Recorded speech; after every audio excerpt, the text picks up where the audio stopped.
Escritos políticos. De David Hume. Más libros en audio en www.bibliotecaenaudio.com. Selección de escritos políticos. De la libertad de prensa. Nada puede sorprender tanto a un extranjero como la gran libertad que en este país disfrutamos para comunicar al público cuanto nos plazca y censurar abiertamente las medidas tomadas por el rey o sus ministros. Si la administración resuelve ir a la guerra, se afirma que, a sabiendas o no, confunde los intereses de la nación, y que la paz es, en el estado de cosas actual, infinitamente preferible. Si, por el contrario, los ministros se inclinan a la paz, nuestros escritores políticos respiran guerra y devastación, y presentan la conducta del gobierno como vil y pusilánime. Dado que esta libertad no es concedida por ningún otro gobierno, ni republicano ni monárquico, y carecen de ella tanto Holanda y Venecia como Francia o España, parece natural preguntarse a qué se debe el que solo Gran Bretaña disfrute de tan especial privilegio. La razón de que las leyes nos den tal libertad parece ser nuestra forma mixta de gobierno, no del todo monárquica ni enteramente republicana. En mi opinión, es observación cierta en política que las dos formas extremas de gobierno, la libertad y la esclavitud, suelen parecerse, y que si, apartándonos de ellas, ponemos cierta dosis de monarquía en libertad, el gobierno se hace más libre, mientras que si mezclamos alguna libertad con la monarquía el yugo resulta más gravoso e intolerable. En un gobierno como el de Francia, absoluto, y en el que tanto la ley como la costumbre y la religión concurren a tener al pueblo plenamente satisfecho de su condición, el monarca no puede abrigar temor alguno hacia sus súbditos, y por ello puede darles mayores libertades tanto de expresión como de acción. En un gobierno puramente republicano, como el de Holanda, donde no hay magistrado tan eminente como para inspirar temor al Estado, no hay tampoco peligro en confiar a los magistrados amplios poderes, y aunque estas facultades discrecionales son muy ventajosas para la conservación de la paz y el orden, restringen también considerablemente la libertad de acción de los individuos, y hacen que todo ciudadano profese un gran respeto al gobierno. Parece, pues, evidente que las formas extremas de la monarquía absoluta y de la república se asemejan en ciertas circunstancias materiales. En la primera el magistrado no teme al pueblo, en la segunda, el pueblo no teme al magistrado. Esta ausencia de temor engendra confianza y crédito en ambos casos, e introduce cierta libertad en las monarquías y algún poder arbitrario en las repúblicas. De acuerdo con estas observaciones, hemos de considerar el gobierno romano bajo los emperadores como una mezcla de despotismo y libertad en la que prevalecía el despotismo y el gobierno inglés como una mezcla semejante en la que predomina la libertad. Las consecuencias responden a nuestra observación, y son las que cabe esperar de aquellas formas mixtas de gobierno que engendran vigilancia y recelo mutuos. Muchos de los emperadores romanos fueron los tiranos más horrendos que han infamado la especie humana, y es evidente que su crueldad fue sobre todo fruto de su recelo, y del convencimiento de que los patricios romanos soportaban con impaciencia el dominio de una familia que poco antes no era en nada superior a la propia. En Inglaterra, en cambio, donde prevalece el aspecto republicano del gobierno, aunque con gran dosis de monarquía, ésta se ve obligada, por instinto de conservación, a mantener una constante vigilancia sobre los magistrados, eliminar cualquier tipo de poderes discrecionales y asegurar la vida y la hacienda de todos mediante leyes generales e inflexibles. Solo puede ser tenido por delito aquello que la ley ha especificado claramente como tal, a nadie le puede ser imputado un delito sino mediante prueba suficiente ante los jueces, y estos jueces deben ser sus conciudadanos, obligados en el propio interés a mantenerse alertas frente a los abusos y violencias de los ministros. De estas causas procede el que haya tanta libertad, e incluso libertinaje, en Gran Bretaña, como antaño esclavitud y tiranía en Roma. Estos principios explican la gran libertad de la imprenta en nuestro país, superior a la permitida por cualquier otro gobierno. Tememos ser víctimas del poder arbitrario si no tuviésemos buen cuidado de evitar sus progresos y no hubiese un sistema fácil para dar la alarma de un extremo a otro del reino. El espíritu del pueblo necesita ser alertado con frecuencia para poner coto a las ambiciones de la corte, y no hay como el temor a esa alerta para prevenir tales ambiciones. A este propósito, nada tan eficaz como la libertad de imprenta, que permite poner todo el saber, el ingenio y el talento de la nación al servicio de la libertad, y anima a todo el mundo a defenderlo. En consecuencia, mientras la parte republicana de nuestro gobierno pueda sostenerse frente a la monárquica, tendrá buen cuidado de mantener la imprenta libre, como elemento importantísimo para su propia defensa. Más libros en audio en www.bibliotecaenaudio.com. Hemos de conceder, no obstante, que la libertad de imprenta ilimitada, aunque difícil, y acaso imposible de remediar, es uno de los males que aquejan a las normas mixtas de gobierno. Que la política puede ser reducida a ciencia. Discuten algunos si hay diferencias esenciales entre las varias formas de gobierno, y si no pueden todas ellas llegar a ser buenas o malas según sean bien o mal administradas. Si admitiésemos que todos los gobiernos son iguales, y que la diferencia está solo en el carácter y la conducta de los gobernantes, terminarían la mayor parte de las disputas políticas, y el celo por una constitución con preferencia a otra sería considerado mero fanatismo y locura. Pero, aunque amigo de la moderación, no puedo por menos de condenar este modo de pensar, y me apenaría creer que los asuntos humanos están a merced del humor y el carácter de unos pocos. Cierto que quienes mantienen que la bondad de un gobierno reside en la bondad de la administración pueden citar muchos ejemplos de un mismo gobierno que, en otras manos, ha cambiado súbitamente de bueno o malo al extremo opuesto. Compárese el gobierno francés bajo Enrique III y Enrique IV. Opresión, veleidad y artería en los gobernantes, facciones, sedición, traición, rebelión y deslealtad en los súbditos, tal era el miserable carácter de la primera de esas épocas. Pero cuando el príncipe patriota y heroico que después llegó al trono se hubo afirmado en él, tanto el gobierno como el pueblo y las cosas todas parecieron cambiar por completo, y ello a causa de la diferencia de ambos soberanos en temperamento y conducta. Ejemplos así podrían multiplicarse, en la historia antigua y en la moderna, en la extranjera y en la propia. Aquí convendría hacer una distinción. Los gobiernos absolutos dependen grandemente de la administración, y este es uno de los más graves inconvenientes de tal sistema. Pero un gobierno republicano y libre sería un absurdo si los frenos y controles previstos en la Constitución no tuvieran verdadera influencia, y no hiciesen conveniente, incluso para los malvados, mirar por el bien público. Tal es la intención de estas formas de gobierno, y tales sus efectos reales cuando se hallan sabiamente constituidas, mientras que son fuente de todo desorden, y aun de los más negros crímenes, si en su concepción y trazo originales faltan capacidad u honestidad. Tan grande es la fuerza de las leyes, y de las diversas formas de gobierno, y tan escasa su dependencia del humor y el temperamento de los hombres, que a veces se pueden deducir de ellas consecuencias casi tan generales y ciertas como las de las ciencias matemáticas. La Constitución de la República Romana daba el poder legislativo al pueblo, sin conceder la facultad de veto ni al patriciado ni a los cónsules. Este poder ilimitado residía en la colectividad, y no en un cuerpo representativo. En consecuencia, cuando triunfos y conquistas hicieron que el pueblo se multiplicase y extendiese a gran distancia de la capital, las tribus de la ciudad, aunque las más indignas, empezaron a triunfar en los comicios, lo que las llevó a ser mimadas por cuantos buscaban el favor del pueblo.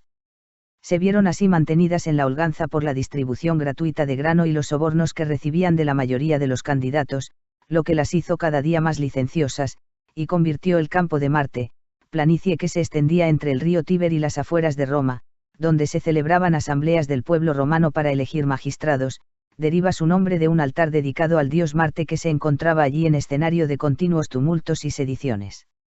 Esclavos armados se introdujeron entre estos ciudadanos encanallados, y el gobierno entero cayó en la anarquía hasta el punto de que la mayor felicidad a que los romanos podían aspirar era el poder despótico de los eisars. Tales son los efectos de la democracia sin un cuerpo representativo. La nobleza puede poseer el poder legislativo de un Estado, o parte de él, de dos maneras, o bien cada noble comparte el poder como miembro de un cuerpo que es su titular, o bien este cuerpo goza de poder por estar compuesto de miembros que tienen cada uno poder y autoridad propios. La aristocracia veneciana es un ejemplo de la primera clase de gobierno, la polaca, de la segunda. En el gobierno de Venecia es el cuerpo nobiliar como tal quien posee el poder, y ningún noble tiene autoridad no recibida de su pertenencia a él.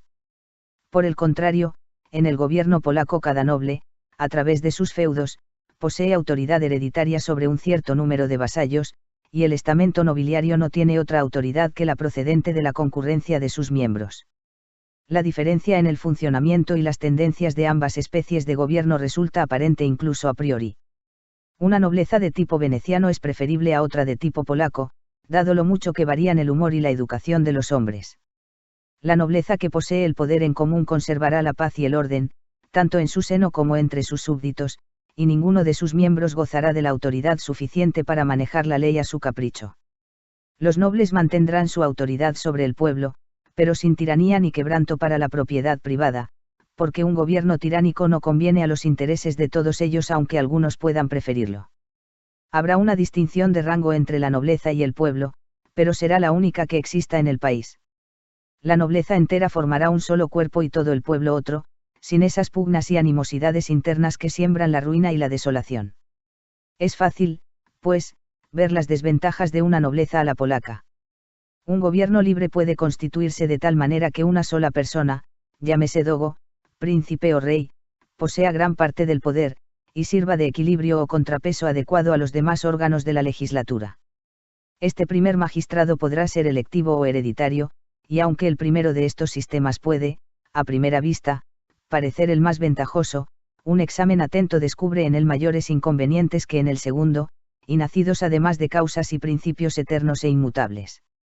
En esa forma de gobierno, la provisión de trono despierta un interés demasiado grande y general para no dividir al pueblo en facciones, lo que le pondrá casi con certeza al borde de guerra civil, la mayor de las calamidades, cada vez que queda vacante.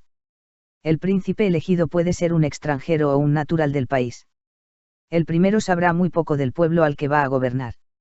Receloso de sus nuevos súbditos, será recelado por ellos, y dará toda su confianza a otros extranjeros, que no mirarán sino a enriquecerse del modo más rápido mientras duren el favor y la autoridad de su señor. Por el contrario, un hombre del país llevará al trono sus odios y amistades, y su elevación no dejará de suscitar la envidia de quienes hasta entonces lo consideraron su igual. Esto sin contar con que una corona es una recompensa demasiado alta para que la reciba siempre el mérito, e inducirá a los candidatos a emplear la fuerza, el dinero o la intriga para procurarse los votos de los electores, de modo que la elección no ofrecerá mayores garantías de superiores prendas en el príncipe que si el país se hubiese atenido a la cuna para darse un soberano. Podemos, pues, tener por axioma universal en política que un príncipe hereditario, una nobleza sin vasallos y un pueblo que vota a través de sus representantes forman la mejor monarquía, aristocracia y democracia. Pero, a fin de probar más plenamente que la política admite verdades generales no sujetas al humor o la educación del súbdito o del soberano, no estará de más examinar otros principios de esa ciencia que parecen tener aquel carácter. Es fácil advertir que, aunque los gobiernos libres han sido comúnmente los más felices para quienes participan de esa libertad, son los más ruinosos y opresores para sus provincias, y creo que esta observación puede ser admitida como una máxima de la especie a que nos referimos. Cuando un monarca extiende sus dominios mediante la conquista, no tarda en considerar a todos sus súbditos, viejos o nuevos, como iguales, porque, en realidad, lo son para él, salvo unos pocos amigos y favoritos. Por tanto, no hace distinción entre ellos en sus leyes generales, y, a la vez, tiene buen cuidado de evitar cualquier acto particular de opresión tanto sobre unos como sobre otros. Pero un Estado libre hace y hará siempre una marcada distinción hasta que los hombres aprendan a amar a su prójimo como a sí mismos.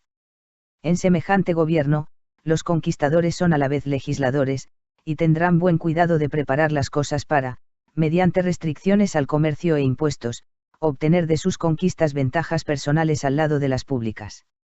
En una república, los gobernadores de las provincias tienen también mayores oportunidades de poner a buen recaudo su botín mediante el cohecho o la intriga, y sus conciudadanos, que ven al país enriquecerse con el expolio de los territorios sometidos, tolerarán de mejor grado tales abusos.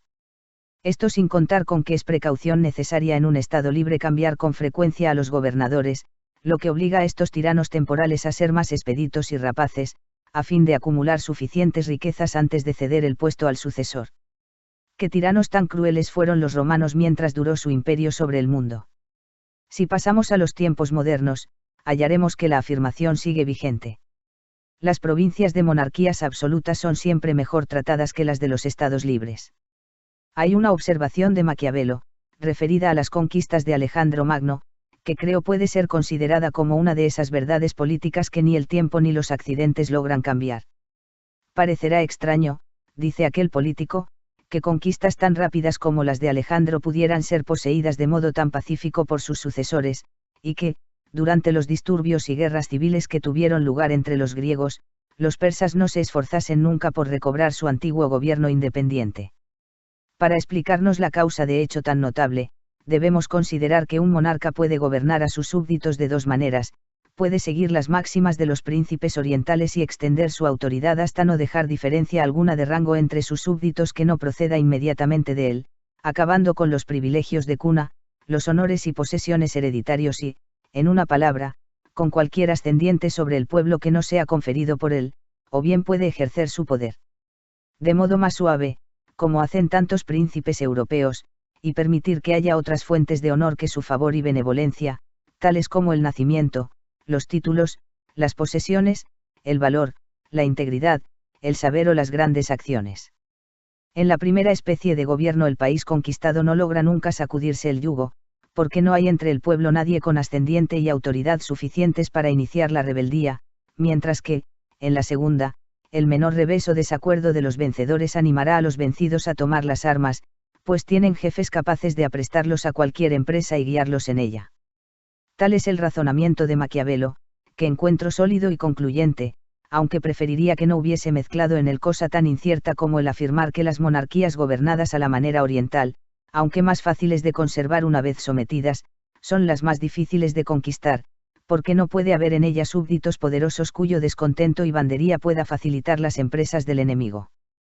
Porque, aparte de que el gobierno tiránico enerva el valor de los hombres y los hace indiferentes a la fortuna de su soberano, la experiencia nos dice que incluso la autoridad temporal y delegada de generales y magistrados, al ser siempre en tales gobiernos tan absoluta en su esfera como la del mismo príncipe, puede, con bárbaros acostumbrados a una ciega sumisión, propiciar las revoluciones más peligrosas y fatales.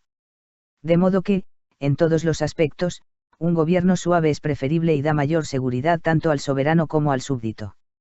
No deben, pues, los legisladores confiar el gobierno de un Estado al azar, sino elaborar un sistema de leyes que regulen la administración de los asuntos públicos hasta la más lejana posteridad. Los efectos siempre corresponderán a las causas, y en cualquier comunidad, unas leyes sabias son el legado más valioso para las generaciones futuras.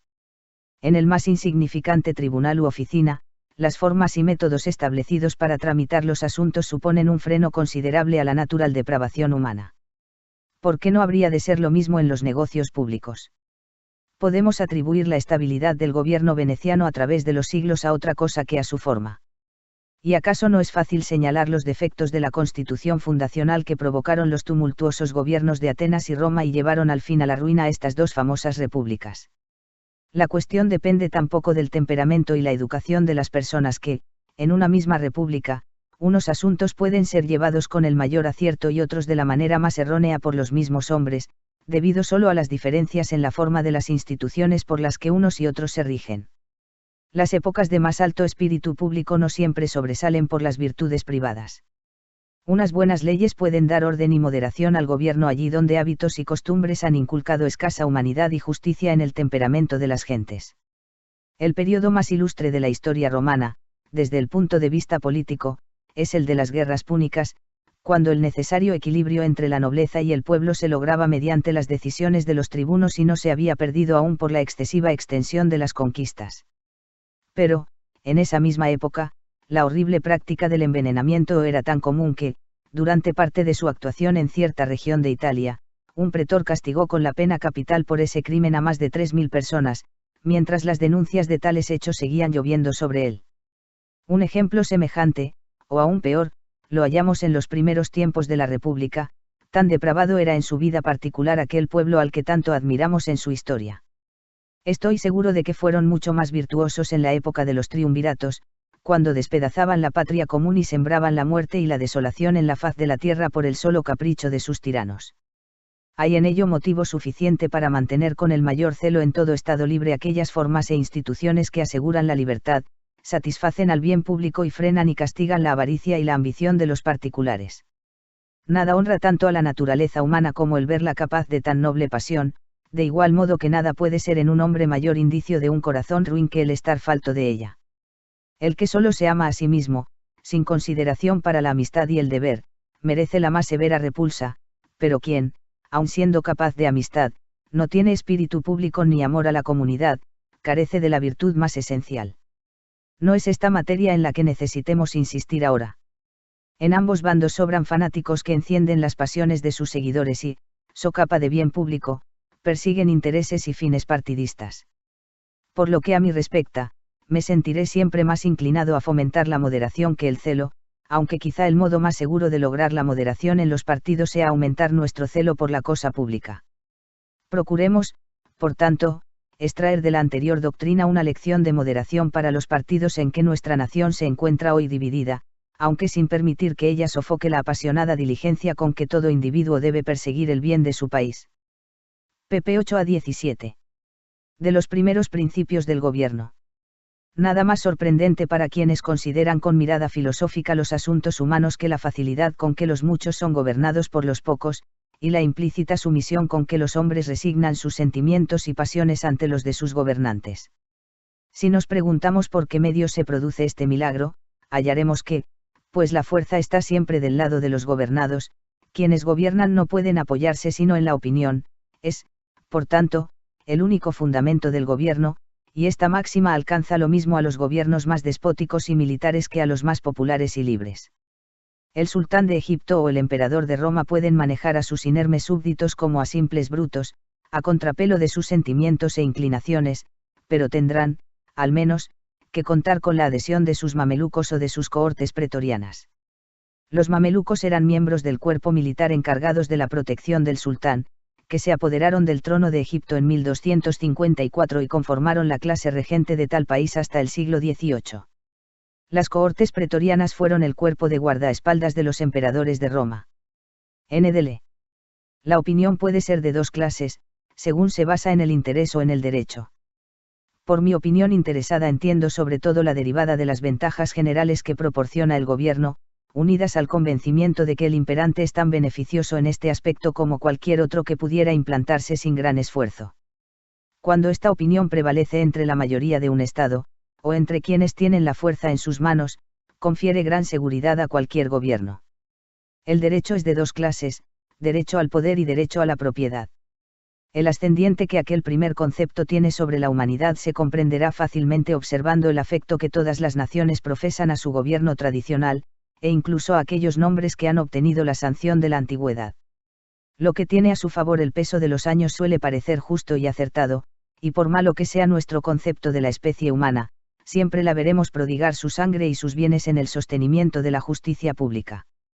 No hay aspecto en el que, a primera vista, la mente humana parezca más contradictoria.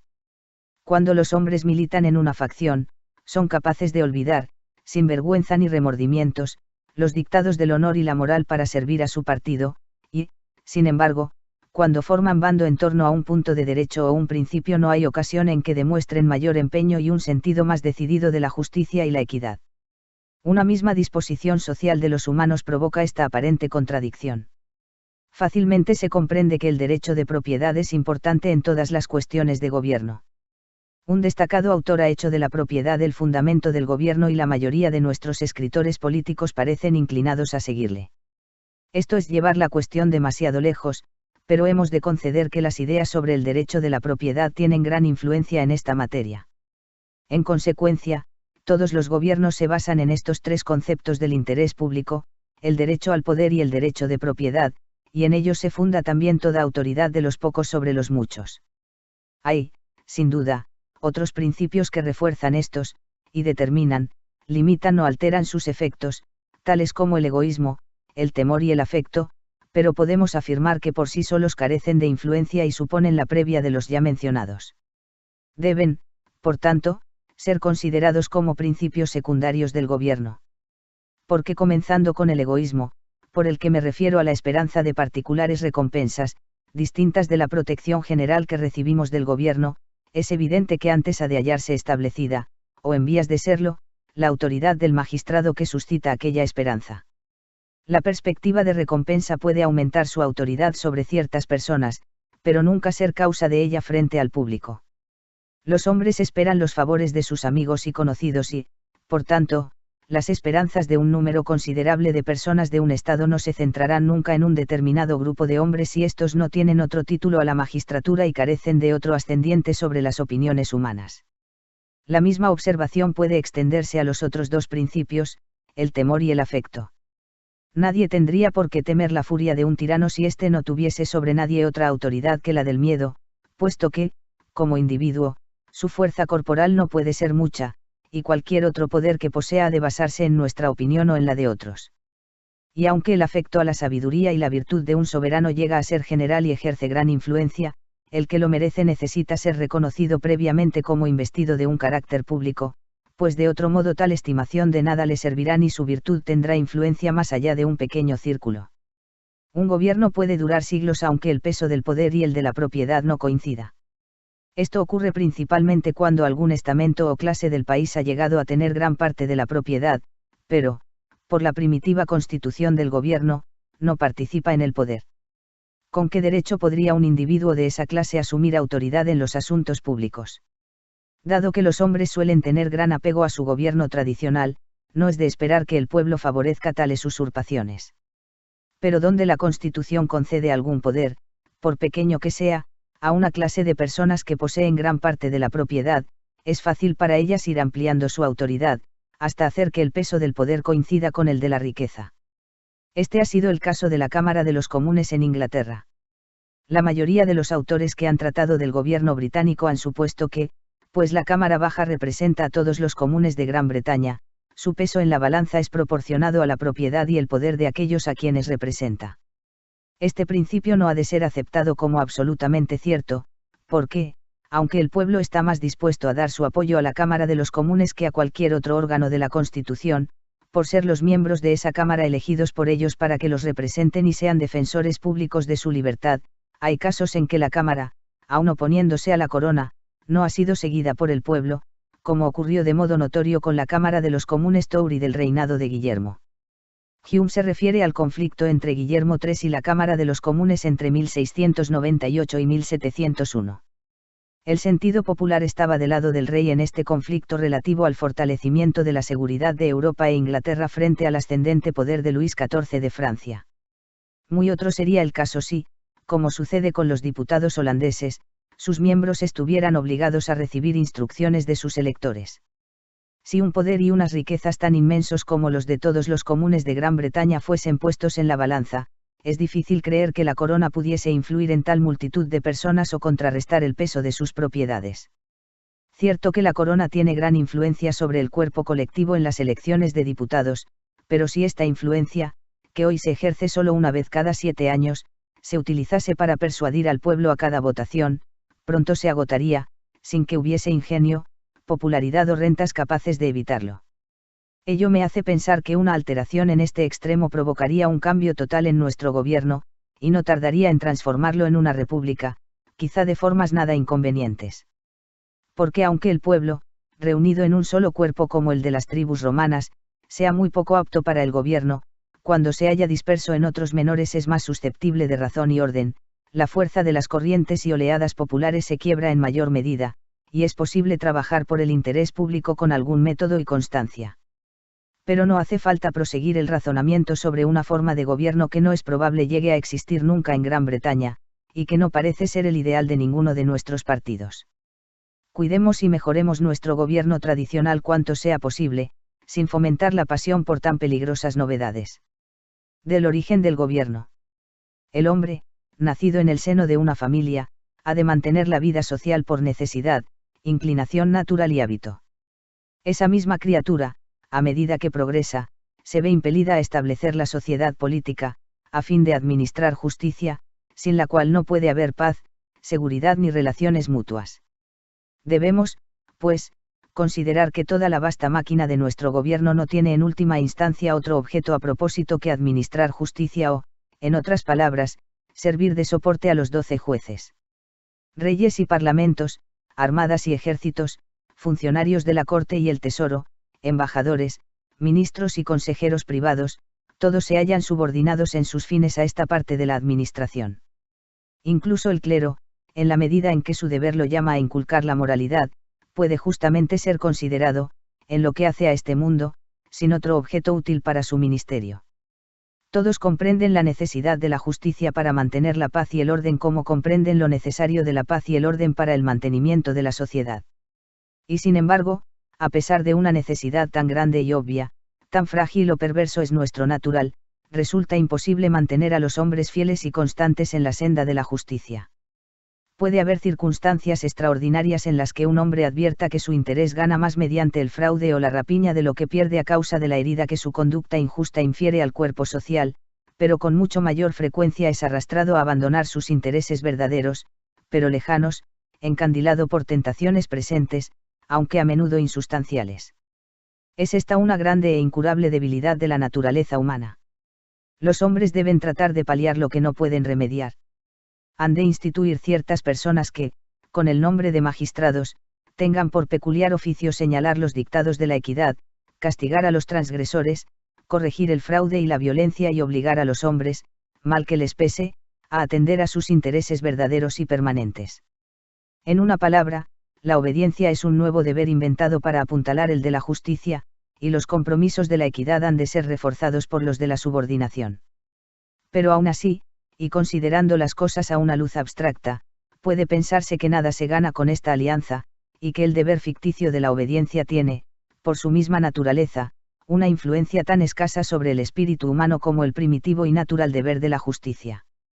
Intereses y tentaciones pueden saltar por encima de ambos, y el hombre inclinado a ser un mal vecino puede ser por los mismos motivos, bien o mal atendidos, un mal ciudadano o un mal súbdito. Esto sin contar con que el propio magistrado puede ser negligente, parcial o injusto en su cometido. Pero la experiencia prueba que hay gran diferencia entre ambos casos.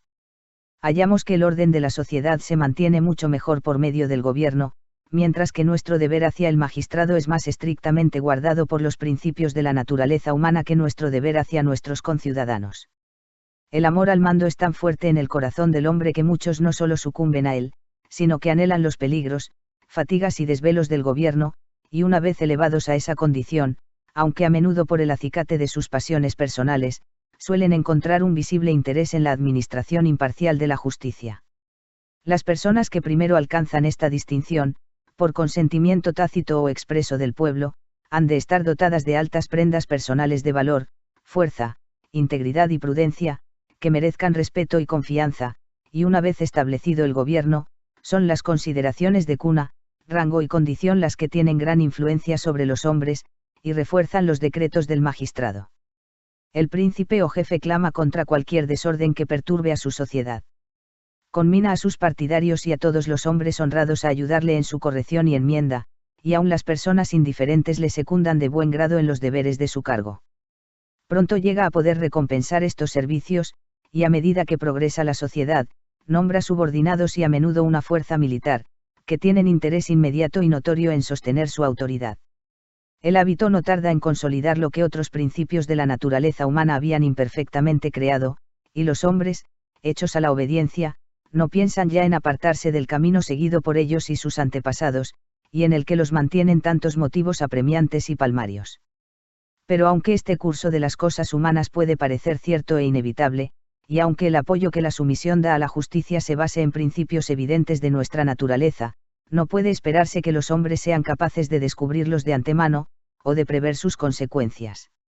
El gobierno comienza de manera más casual e imperfecta. Es posible que el primer ascendiente de un hombre sobre las multitudes surgiese en un trance de guerra, en el que la superioridad del valor y el ingenio se hace más visible, la unanimidad y el acuerdo son más necesarios y los perniciosos efectos del desorden resultan más patentes. La larga duración de ese estado, común entre tribus salvajes, habituó al pueblo a la sumisión, y si el jefe poseía tanta equidad como prudencia y valor, se convertiría, aun en tiempos de paz, en árbitro de todas las diferencias, y podría ir poco a poco, por una mezcla de fuerza y consentimiento, implantando su autoridad, cuyos innegables beneficios la harían cara al pueblo o al menos a aquellos de sus miembros más pacíficos y benévolos. Si su hijo tenía las mismas buenas cualidades, el gobierno ganaría antes en madurez y perfección, pero seguiría siendo débil hasta que posteriores progresos procuraron al magistrado una renta y le capacitaron para conceder recompensas a los diversos órganos de su administración, y para infligir castigos a los refractarios y desobedientes. Hasta llegar a este periodo, el ejercicio de su influencia tendría que ser particular, y basado en las peculiares circunstancias de cada caso. Después, la sumisión ya no fue voluntaria para la gran mayoría de la comunidad, sino algo rigurosamente exigido por la autoridad del Supremo Magistrado. En todos los gobiernos se da una perpetua lucha intestina, abierta o secreta, entre autoridad y libertad, y en esta competencia ninguna de las dos puede prevalecer de modo absoluto. Todo gobierno ha de hacer necesariamente un gran sacrificio de la libertad, pero la autoridad que limita la libertad no puede nunca, ni quizá debe, en ninguna constitución, llegar a ser total e incontrolable. El sultán es dueño de vidas y haciendas, pero no se le permite gravar con nuevos impuestos a sus súbditos, mientras que un monarca francés puede imponer tributos a capricho, pero le resultaría peligroso atentar contra la vida y los bienes de sus súbditos. También la religión es en la mayoría de los países un principio intocable, y otros principios o prejuicios resisten con frecuencia a la autoridad del magistrado civil, cuyo poder, basado en la opinión, nunca puede atentar contra otras opiniones no menos arraigadas que la que legitima su mandato. El gobierno que comúnmente recibe el calificativo de libre es aquel que admite el reparto del poder entre diversos órganos, cuya autoridad unida no es menor, y suele ser mayor que la del monarca, pero que, en sus funciones usuales de administración debe obedecer a leyes generales y uniformes, previamente conocidas de los diversos órganos y de todos sus súbditos. En este sentido, debe admitirse que la libertad es la perfección de la sociedad civil, pero que la autoridad ha de ser tenida por esencial para su existencia, y en los debates que tan a menudo se suscitan entre una y otra puede, por esta razón, pretender la primacía.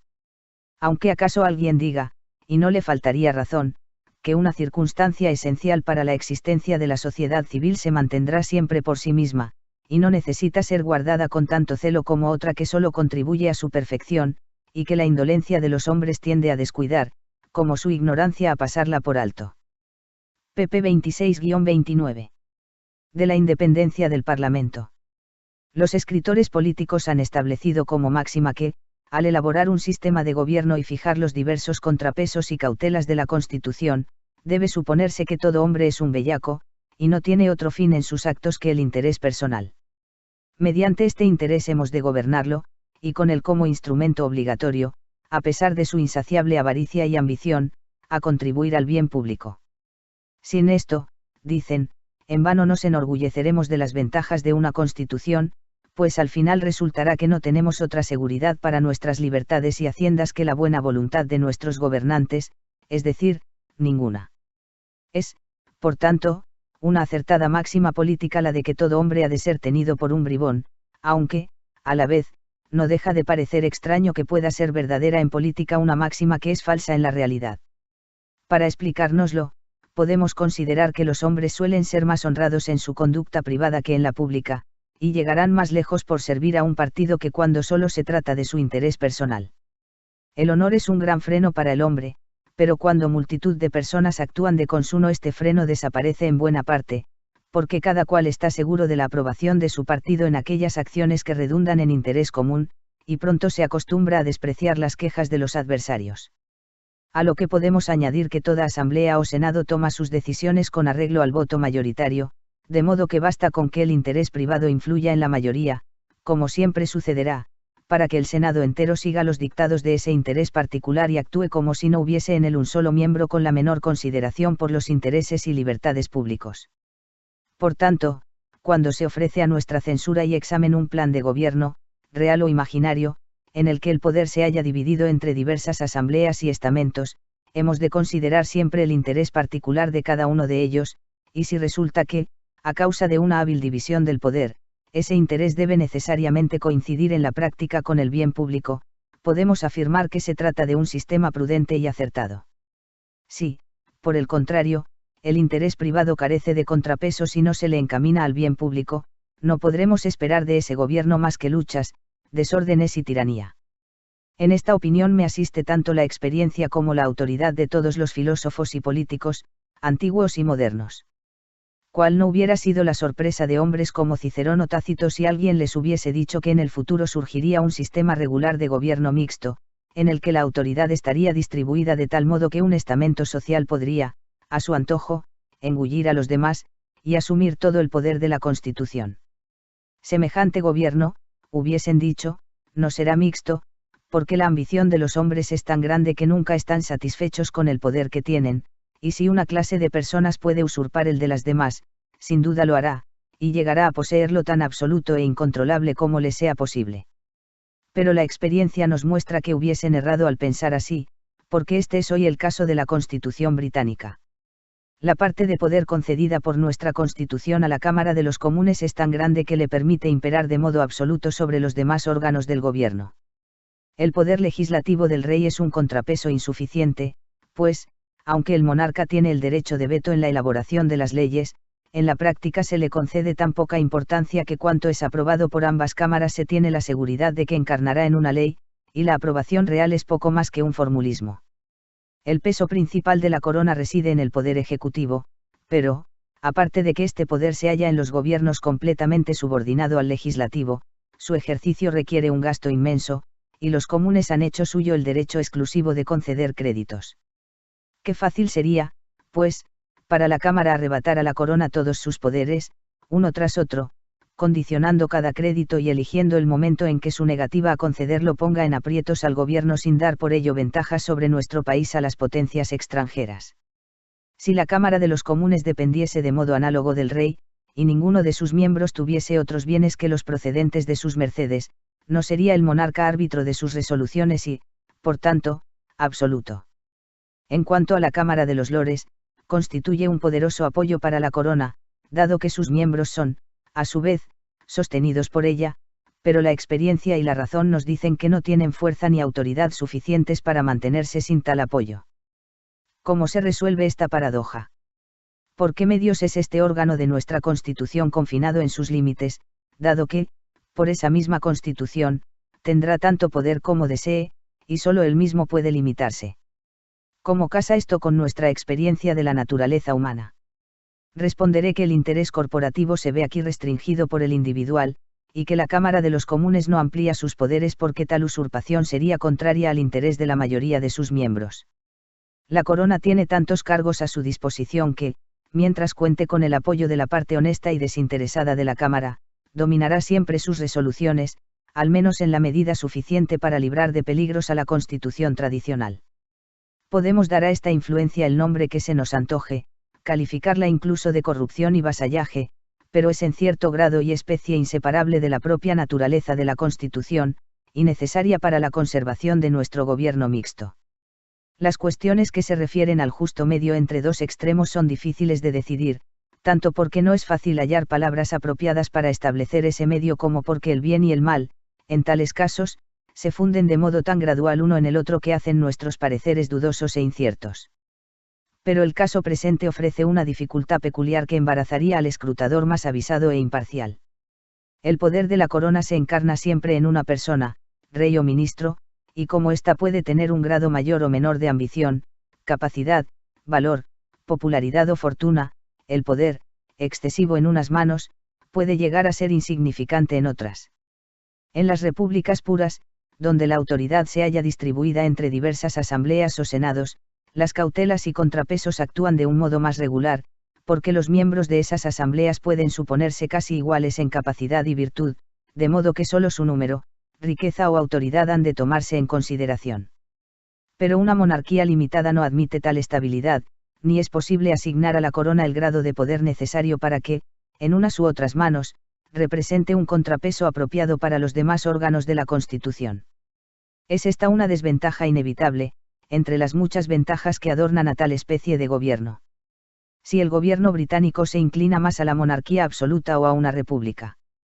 parece autorizarnos a albergar un fuerte prejuicio contra la mayoría de las ciencias el hecho de que ningún hombre prudente, por seguro que esté de sus principios, se atreva a profetizar sobre acontecimiento alguno o a predecir las consecuencias remotas de las cosas. Un médico no se aventurará a pronunciarse sobre el estado en que se hallará su paciente dentro de una quincena o de un mes, y aún menos se atreve un político a predecir la situación de los asuntos públicos dentro de algunos años. Harrington, James Harrington, 1611 a 1677, teórico republicano inglés, autor de Commonwealth of Ocean, cuyas ideas sobre la propiedad como fundamento del poder político tuvieron gran influencia en el siglo XVIII, NDL, estaba tan seguro de su principio de que el equilibrio del poder depende del de la propiedad que se aventuró a afirmar que era imposible que volviese a instaurarse la monarquía en Inglaterra, pero apenas se había publicado su aserto cuando el rey estaba de nuevo en el trono, y ya vemos que la monarquía ha subsistido desde entonces sobre las mismas bases. A pesar de experiencia tan desgraciada, me aventuraré a examinar una importante cuestión, la de si el gobierno británico se inclina más a la monarquía absoluta o a una república, y en cuál de estas dos clases de gobierno es más probable que venga a dar. Como no parece haber gran peligro de revolución inmediata en ninguno de ambos sentidos, al menos escaparé a la vergüenza que aguarda a mi temeridad si llego a equivocarme. Quienes afirman que el equilibrio de nuestro gobierno se inclina hacia la monarquía absoluta pueden apoyar su opinión en varias razones. Que la propiedad tiene gran influencia sobre el poder, no puede negarse, pero, a pesar de ello, la máxima general de que el equilibrio del uno depende del de la otra ha de ser aceptada con ciertas limitaciones. Es evidente que una propiedad mucho menor en una sola mano podría contrapesar otra mayor en varias, no solo porque es difícil hacer que diversas personas se pongan de acuerdo en unas mismas opiniones y medidas, sino porque una misma masa de propiedad, cuando está unida, engendra una dependencia mucho mayor que cuando se encuentra dispersa. 100 personas con 1.000 libras de renta anual por cabeza pueden consumir todos sus ingresos sin cambiar la suerte de nadie, salvo la de sus sirvientes y proveedores, que solo ven en sus beneficios el producto de su trabajo. Pero un hombre que percibe 100.000 libras al año puede, con sus liberalidades y artimañas, obligar a muchos, y sobre todo hacerles concebir esperanzas. Por eso observamos que en todos los gobiernos libres cualquier súbdito de una fortuna exorbitante ha despertado siempre recelos, aunque su riqueza no admitiese comparación con la del conjunto del país. La fortuna de Craso, si no recuerdo mal, ascendía solo a unos 2,5 millones de nuestra moneda, y no obstante sabemos que, sin ser hombre de gran inteligencia, le bastó su riqueza para contrapesar durante toda su vida el poder de Pompeyo, así como el de César, que llegaría a ser dueño del mundo. La riqueza de los Médicis los hizo dueños de Florencia, aunque probablemente no era gran cosa comparada con el conjunto de las propiedades de aquella opulenta república. Marco Licinio Craso, 115 a 53 AD, fue miembro del primer triunvirato formado en 60 AD. Su muerte en 53 AD dejó a Julio César y Pompeyo como los únicos rivales para el poder en Roma. Para la proverbial riqueza de Craso, ver Plutarco, Vidas paralelas, vida de Craso. La familia de los Medici acumuló gran riqueza a través del comercio y de la banca, y dominó la política florentina durante largos periodos en los siglos XV y XVI. Estas consideraciones pueden hacernos concebir una alta idea del espíritu y el amor a la libertad británicos, puesto que hemos sido capaces de mantener nuestro gobierno libre durante tantos siglos frente a nuestros soberanos, quienes, aparte del poder, la dignidad y la majestad de la corona, han tenido siempre muchas más propiedades de las que cualquier súbdito haya disfrutado en un país. Pero puede decirse que este espíritu, por grande que sea, no podrá mantenerse frente a las inmensas riquezas que hoy acumula el rey, y que siguen creciendo. Según un cómputo moderado, la corona dispone de cerca de 3 millones de libras al año. La lista civil asciende a cerca de 1 millón, la recaudación de impuestos a otro, y los empleos en el ejército y la armada, junto con los nombramientos eclesiásticos, a más de otro tanto, suma enorme, y que puede calcularse constituye más de un tercio del conjunto de la renta y el trabajo del reino. Si añadimos a esa gran riqueza el creciente lujo que impera entre nosotros y nuestra facilidad para la corrupción, junto con el gran poder y prerrogativas de la corona y sumando sobre las fuerzas militares, no habrá nadie que no desespere de conseguir, sin extraordinarios esfuerzos, mantener nuestro gobierno libre bajo condiciones tan desfavorables. Por otro lado, quienes sostienen que la tendencia del gobierno británico es a una república pueden apoyar sus opiniones en argumentos no menos plausibles. Puede decirse que aunque la inmensa riqueza de la corona va unida a la dignidad de primer magistrado, y a muchos otros poderes y prerrogativas reales que le confieren aún mayor influencia, en realidad resulta mucho menos peligrosa para la libertad por esa misma causa.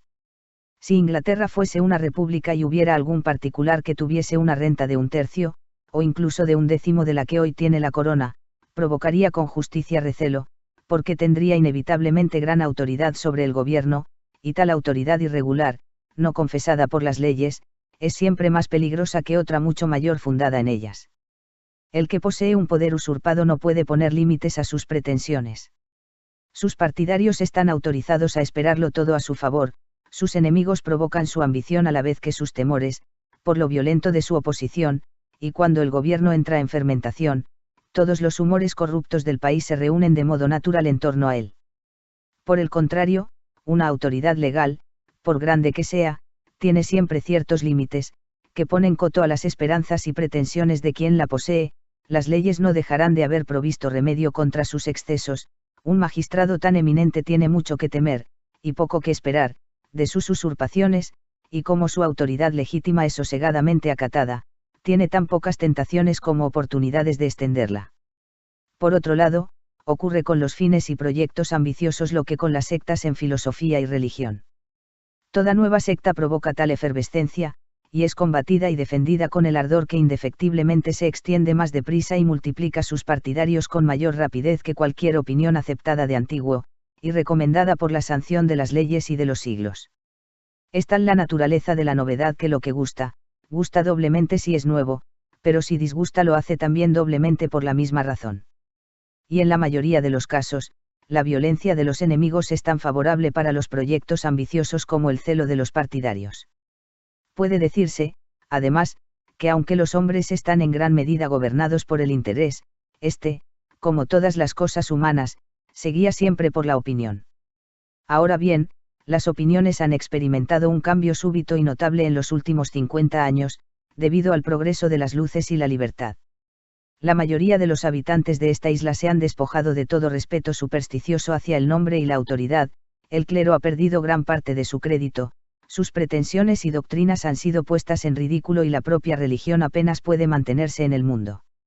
El simple nombre de rey merece escaso respeto, y hablar de un rey como representante de Dios en la tierra o darle cualquiera de aquellos rimbombantes títulos que antes deslumbraban a las gentes, provocaría a risa.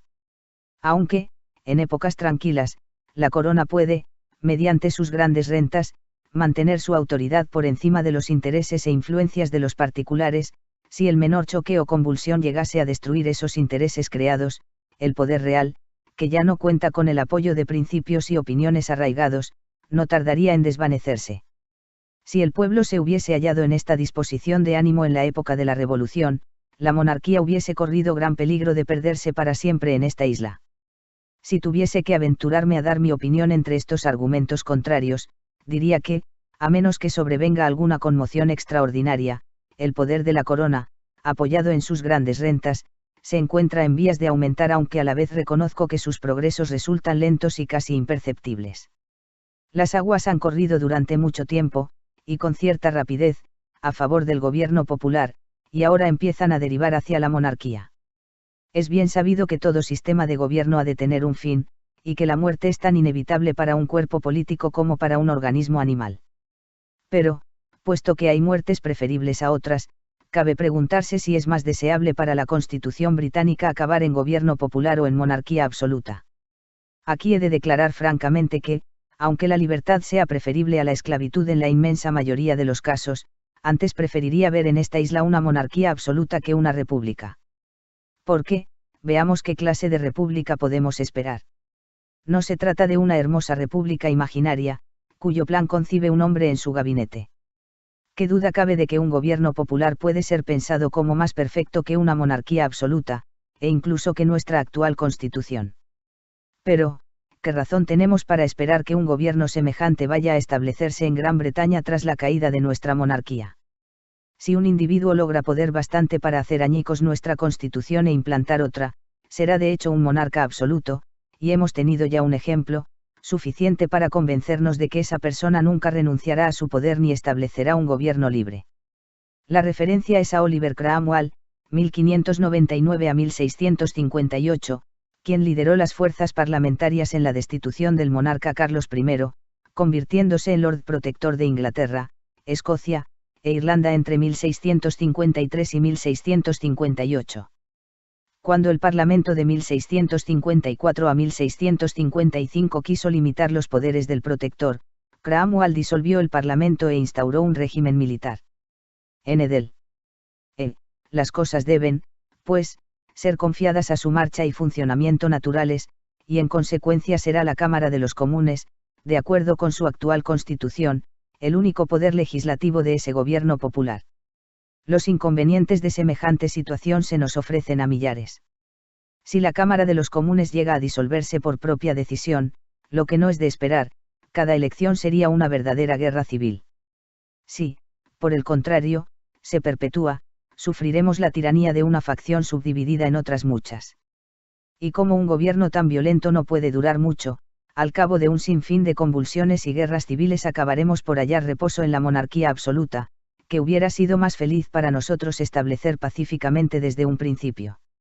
La monarquía absoluta es, por tanto, la muerte más dulce, la verdadera iuzaneicha de la Constitución británica. De modo que si tenemos razones para desconfiar más de la monarquía porque el peligro es más inminente de su lado, las tenemos también para recelar del gobierno popular porque es amenaza más grave. De todo ello debemos sacar la enseñanza de una mayor moderación en nuestras controversias políticas. pp 37 a 42. De los partidos en general. De cuántos hombres se distinguen por hazañas memorables, el lugar de honor corresponde a los legisladores y a los fundadores de estados, que transmiten un sistema de leyes e instituciones dirigidas a asegurar la paz, la felicidad y la libertad de las generaciones futuras.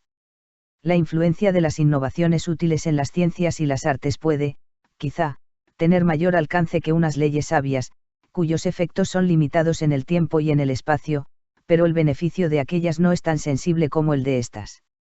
Las ciencias especulativas pueden, sin duda, perfeccionar el entendimiento, pero este provecho alcanza solo a los pocos que disponen de tiempo para dedicarse a ellas. En cuanto a las artes prácticas, que aumentan las comodidades y goces de la vida, es bien sabido que estos no hacen tan feliz al hombre por su abundancia como por la paz y seguridad en que los disfruta, y estos son bienes que solo pueden proceder del buen gobierno. Ello sin contar con que la prevalencia de la virtud y las buenas costumbres en un estado, tan necesaria para la felicidad, nunca puede ser obra de los preceptos filosóficos, aun los más excelentes, ni siquiera de las admoniciones de la religión, sino exclusivamente de la educación virtuosa de la juventud, hija de unas leyes e instituciones sabias. Debo, pues, disentir de Lord Bacon en este punto, y considerar que la antigüedad fue no poco injusta en la atribución de honores cuando convirtió en dioses a los inventores de las artes útiles, como Ceres, Baco y Esculapio, y no concedió a legisladores como Rómulo y Teseo otra dignidad que la de semidioses o héroes. Si los legisladores y fundadores de estados deben ser honrados y respetados, no menos merecen ser detestados los fundadores de castas y facciones, porque la influencia de estas divisiones se opone directamente a la de las leyes. Las facciones subvierten el gobierno, hacen las leyes impotentes y engendran las más fieras animosidades entre hombres de una misma nación, que se deben ayuda y protección mutua. Y lo que debería hacer más odiosos a los fundadores de partidos es la dificultad para extirpar tan mala hierba una vez que arraiga en un estado. Se propaga de un modo natural durante generaciones, y rara vez concluye sino con total desintegración del gobierno en que fue sembrada. Es, además, planta que crece con mayor profusión en los suelos más ricos, y aunque tampoco los gobiernos absolutos estén libres de ella, ha de confesarse que crece con mayor facilidad y se propaga más deprisa en los gobiernos libres, donde nunca deja de infestar incluso a los legisladores, únicos capaces de erradicarla mediante la firme aplicación de recompensas y castigos. Las facciones pueden dividirse en personales y reales, es decir, en aquellas fundadas en la amistad o enemistad personales de quienes las componen y aquellas otras basadas en alguna diferencia auténtica de opinión o intereses. La razón de esta distinción es obvia, aunque reconozca que no es frecuente encontrar partidos puros de una u otra clase. Pocas veces se ve a un gobierno dividirse en facciones sin que entre ellas exista una diferencia de opinión real o aparente, trivial o material, y en las facciones basadas en las diferencias más reales y materiales se observa siempre una gran proporción de animosidad o afecto personales. Pero a pesar de esta mezcla, un partido puede ser calificado de personal o real de acuerdo con el principio que en él predomina y ejerce mayor influencia. Las facciones personales surgen más fácilmente en las repúblicas pequeñas. En ellas, cualquier querella interna se convierte en asunto de Estado. El amor, la vanidad, la emulación, así como la ambición y el resentimiento engendran disensiones públicas. Los hombres tienen tal propensión a dividirse en facciones personales que la más leve apariencia de diferencias auténticas las provoca. Las facciones reales pueden obedecer al interés, al principio o al afecto. De todas ellas, las primeras son las más razonables y excusables. Cuando dos órdenes de personas, tales como la nobleza y el pueblo, tienen cada uno su propia autoridad en un sistema de gobierno no equilibrado y conformado con gran tino, obedecen inevitablemente a intereses distintos, y no cabe esperar otra cosa si consideramos el grado de egoísmo de la naturaleza humana. El evitar los partidos exige gran habilidad en el legislador, y muchos filósofos opinan que este secreto, como el del gran elixir o el del movimiento continuo, puede ocupar nuestros socios teóricos, pero nunca logrará ser llevado a la práctica. Por gran exilir Hume se refiere a alguna medicina universal que supuestamente podría aliviar cualquier enfermedad. Por movimiento continuo Hume se refiere a la idea de una máquina que una vez puesta en movimiento se mantendría en funcionamiento eternamente. Cierto que en los gobiernos despóticos a menudo no se advierten facciones, pero no por ello son menos reales o, más bien, digamos que por ello mismo son mucho más ciertas y perniciosas. Los diversos estamentos humanos, nobles y pueblo, soldados y comerciantes, tienen también allí intereses distintos, pero los poderosos oprimen a los débiles con impunidad, por no ser posible la resistencia, y esto es lo que da apariencia de tranquilidad bajo tales gobiernos. Los partidos basados en los principios, especialmente en los de carácter especulativo y abstracto, solo han existido en los tiempos modernos, y son quizá el fenómeno más extraordinario e inexplicable surgido hasta ahora en los asuntos humanos. Cuando principios diferentes engendran conductas encontradas, como sucede con los principios políticos, la explicación es más fácil. Quien estima que el verdadero derecho al gobierno pertenece a tal hombre o tal familia difícilmente puede estar de acuerdo con quienes lo atribuyen a otras personas. Cada cual desea lo más justo, con arreglo a su criterio. Pero cuando la diferencia en los principios no acarrea enfrentamientos en la acción, sino que cada cual puede seguir su camino sin estorbar el del prójimo, como sucede en las controversias religiosas, qué locura, qué furia puede engendrar divisiones tan infortunadas y fatales. Dos hombres que viajan por el camino real, uno hacia oriente, otro hacia poniente, pueden fácilmente cruzarse si el camino es lo bastante holgado, pero cuando sostienen principios religiosos opuestos no es fácil que pasen sin chocar, aunque uno diría que también en este caso el camino es sobradamente ancho, y que ambos pueden seguirlo sin obstáculos.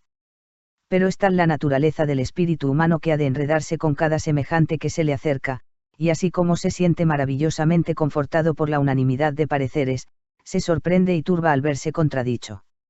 De aquí la vehemencia con que la mayoría de la gente discute, y de aquí su impaciencia ante cualquier oposición, aun en las materias más especulativas y ajenas. Este motivo de aspecto tan nimio parece haber sido el origen de todas las guerras y disensiones religiosas. Pero como es un principio universal de la naturaleza humana, sus efectos no se habrían limitado a una edad ni a una secta religiosa de no haber concurrido causas más accidentales que lo agigantan hasta hacerlo capaz de provocar las mayores desgracias y devastaciones.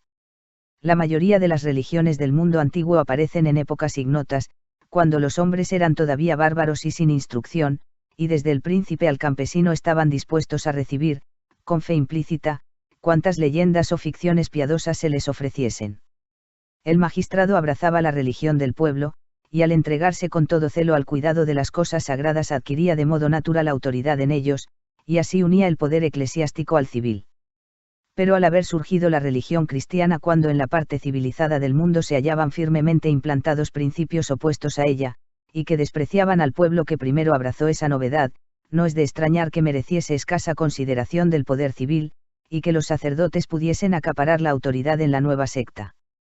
Tan mal uso hicieron de este poder, incluso en aquellos primeros tiempos, que las primitivas persecuciones pueden ser, en parte, atribuidas a la violencia que esos hombres imbuyeron en sus seguidores. Y habiendo continuado estos mismos principios de gobierno clerical una vez convertido el cristianismo en religión oficial, engendraron un espíritu de persecución que ha sido desde entonces el veneno de la sociedad humana y la fuente de las más inveteradas divisiones en todos los estados. Por ello, tales divisiones pueden ser estimadas en cuanto al pueblo como facciones de principio, pero por parte de los sacerdotes, que son su primer móvil, se trata, sin duda, de facciones de intereses. Hay otra causa, aparte la autoridad de los sacerdotes y la separación de los poderes eclesiástico y civil, que ha contribuido a hacer de la cristiandad escenario de guerras y divisiones religiosas. Las religiones que surgen en épocas totalmente ignorantes y bárbaras se componen principalmente de cuentos y ficciones tradicionales, que pueden ser diferentes en cada secta sin ser contrarios entre sí, e incluso cuando se contradicen, cada cual se adhiere a la tradición de su secta sin grandes argumentos ni disputas.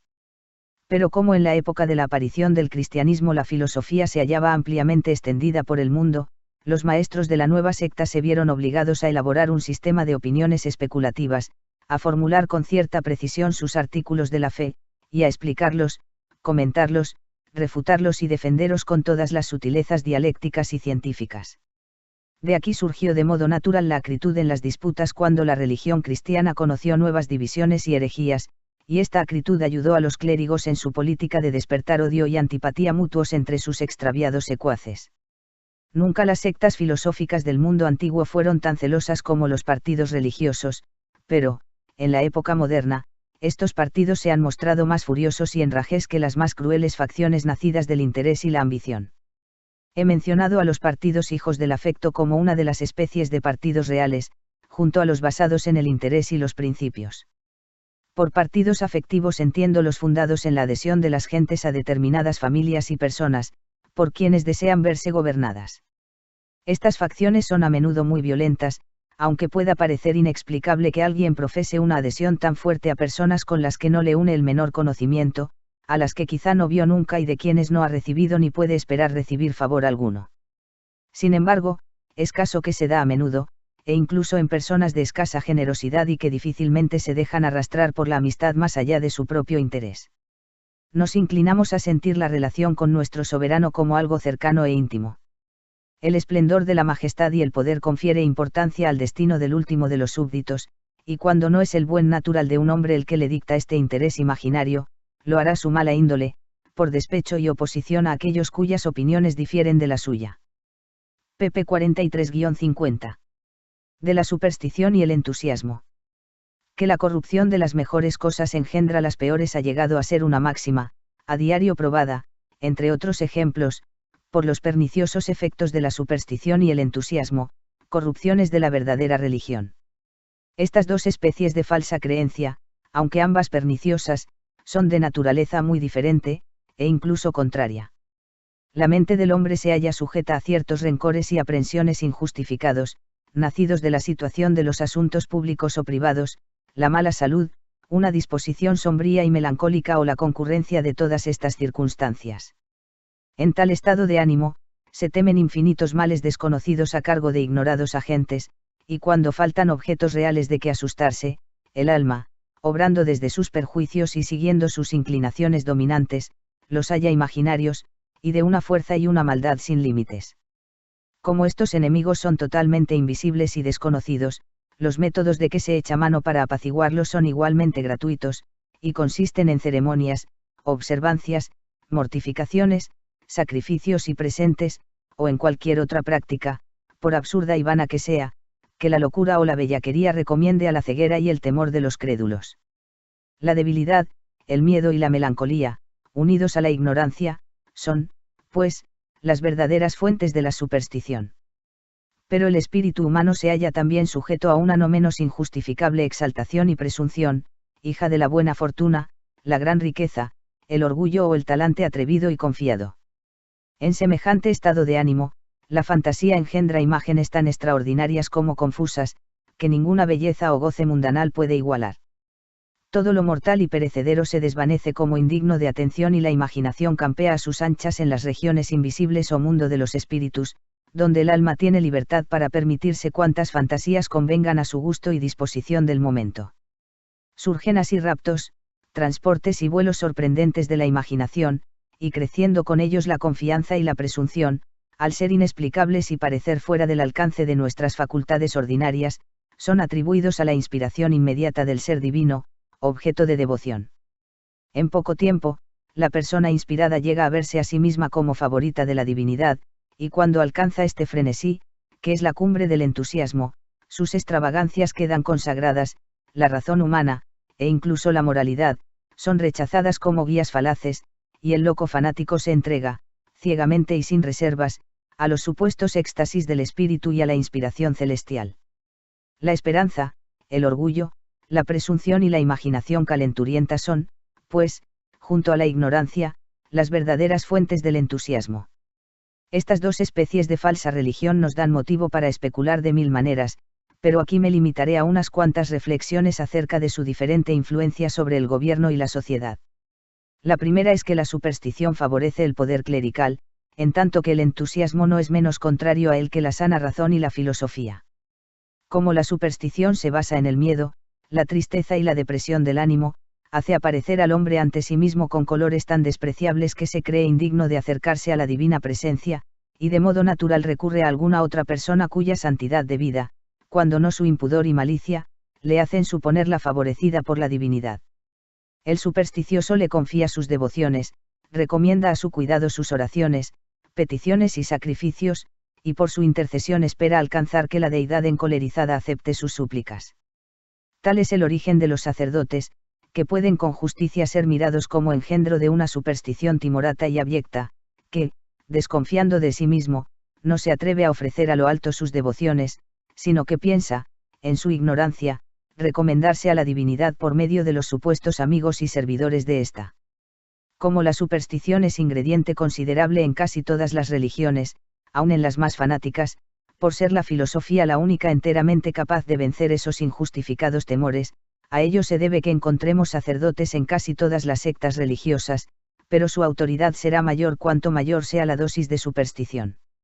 De otro lado, observaremos que los entusiastas han estado siempre libres del yugo de los eclesiásticos, y han mostrado gran independencia en su culto, con desprecio de formas, ceremonias y tradiciones. Los cuáqueros, los más insignes entusiastas conocidos, aunque a la vez los más inofensivos, son quizá la única secta que nunca ha admitido sacerdotes. Entre los sectarios ingleses, los independientes son los que más se aproximan a los cuáqueros en fanatismo, y en verse libres de la servidumbre sacerdotal. Les siguen en ambos aspectos, a igual distancia, los presbiterianos.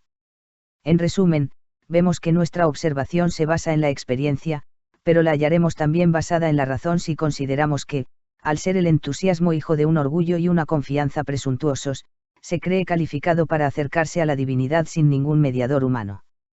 Sus arrebatadas devociones son tan fervientes que incluso se imagina acercarse realmente a ella por medio de la contemplación y la conversión interior, lo que le hace descuidar todos aquellos ritos y observancias externas en las que la intervención de los sacerdotes parece tan imprescindible a los ojos del devoto supersticioso. El fanático se consagra a sí mismo, y confiere a su persona un carácter sagrado muy superior al que formalidades y ceremonias pueden conferir a otros. Mi segunda reflexión acerca de estas dos especies de falsa religiosidad es que las religiones en que interviene el entusiasmo son, cuando surgen, más furiosas y violentas que las que participan de la superstición, pero no tardan en hacerse más suaves y moderadas. La violencia de esta clase de fe, que la novedad excita y la oposición enardece, puede verse en ejemplos incontables, como los anabaptistas en Alemania, los camisards en Francia, los Levalars y otros fanáticos igualitarios en Inglaterra y los Covenanters en Escocia. En 1528 los anabaptistas bajo el liderazgo de Thomas Muntzer se rebelaron en contra de la autoridad civil e intentaron establecer por la fuerza un gobierno cristiano en Alemania basado en la igualdad absoluta y en una comunidad de bienes. Los comisards eran calvinistas franceses quienes se rebelaron en 1703 en contra del revocamiento del Edicto de Nantes que había permitido la práctica pública del protestantismo y el acceso de protestantes al servicio civil. Levalars fue el nombre que se le dio a un partido radicalmente igualitario en Inglaterra que se opuso al régimen de Cromwell sobre la base de que no habría roto definitivamente con la aristocracia. Covenanters era el nombre de un partido escocés que a mediados del siglo XVII defendía una teocracia presbiteriana. En 1662 los Covenanters se rebelaron en forma violenta y fueron aplastados por el ejército del rey Ndl. Al estar basado el entusiasmo en el orgullo y en una osadía presuntuosa, engendra las resoluciones más extremadas, en especial cuando se eleva a alturas capaces de inspirar al extraviado fanático la creencia de ser iluminado por la divinidad y el desprecio por las comunes reglas de la razón, la moralidad y la prudencia. Produce así el entusiasmo los más crueles desórdenes en la sociedad humana, pero su furia es como la tempestad, que pronto se agota y deja el aire más sereno. Una vez consumido el primer fuego, los miembros de todas las sectas fanáticas se sumen en el mayor descuido y frialdad en cuestiones de fe, al no haber entre ellos un cuerpo de personas dotadas de suficiente autoridad y a las que interese mantener el espíritu religioso, ni ritos, ceremonias y preceptos que puedan incorporarse a la vida cotidiana y salvar del olvido los principios sagrados. Por el contrario, la superstición va introduciéndose de modo gradual e insensible, y al parecer inofensivo para el pueblo, hasta que el sacerdote, una vez implantada firmemente su autoridad, se convierte en tirano y perturbador de la sociedad humana por sus inacabables disputas, persecuciones y guerras religiosas. Qué suavemente procedió la Iglesia romana para conseguir el poder. Pero en qué funestas convulsiones sumergió a Europa para mantenerlo. Por el contrario, nuestros sectarios, al principio peligrosos fanáticos, se han convertido en hombres que razonan libremente, y los cuáqueros parecen ir aproximándose al único cuerpo regular de deístas del universo, los letrados o discípulos de Confucio en China. Mi tercera observación a este propósito es que la superstición es enemiga de la libertad civil y el entusiasmo, su aliado.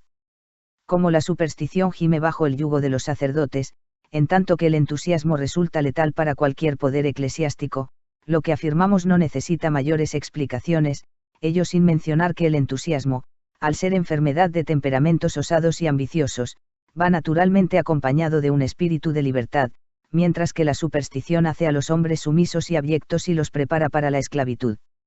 La historia inglesa nos enseña que durante las guerras civiles, independientes y deístas, aunque totalmente opuestos en sus principios religiosos, estaban unidos en los políticos, y eran igualmente partidarios del gobierno popular. Y desde el origen de los Whigs y los Tories, los líderes de aquellos han sido deístas o latitudinarios profesos, es decir, amigos de la tolerancia e indiferentes hacia las varias confesiones cristianas, y todos los miembros de sectas teñidas de entusiasmo han cooperado con este partido en defensa de la libertad civil.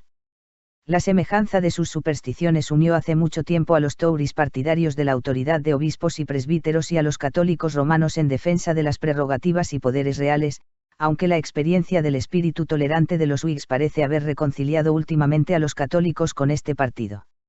En Francia, molinistas y jansenistas mantienen mil disputas ininteligibles que no merecen ocupar la atención de nadie con sentido común. Este conflicto dentro del catolicismo del siglo XVII se refería al libre albedrío y a la predestinación. Los jansenistas consideraban la gracia divina, más que las buenas acciones, como la fuente de la salvación externa, mientras que los molinistas pretendían preservar un mayor rol para la voluntad humana, pero lo que principalmente distingue a estas dos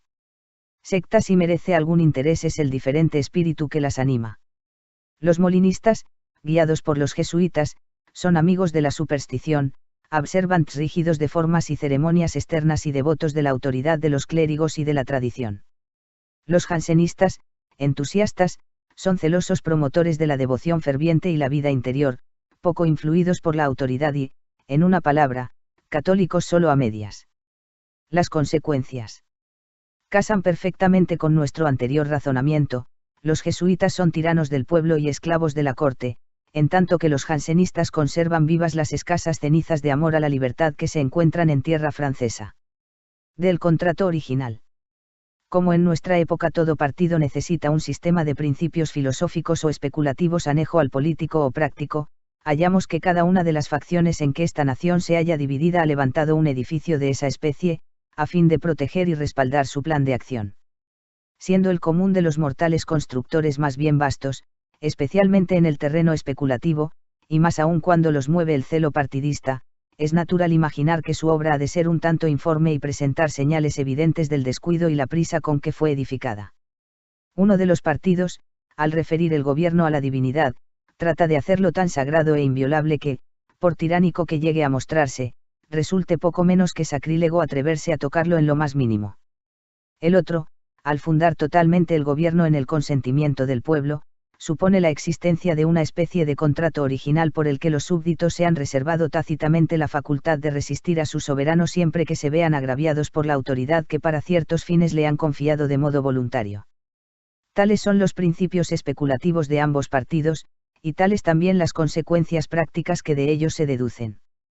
Me aventuraré a afirmar que ambos sistemas de principios son ciertos, aunque no en el sentido que pretenden sus partidarios, y que las dos series de consecuencias prácticas son prudentes, aunque no en los extremos a que cada partido, en su oposición al otro, ha solido tratar de llevarlas.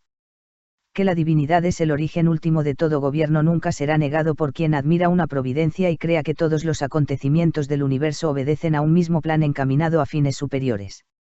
Dado que a la raza humana le es imposible subsistir, al menos en condiciones que merezcan la pena, sin el amparo de un gobierno, esta institución habrá sido sin duda dispuesta por aquel ser benéfico que desea el bien para todas sus criaturas, y como se ha dado en todas las épocas y países, podemos concluir aún con mayor certeza que es obra de aquel ser omnisciente a quien ningún acontecimiento o acción engaña.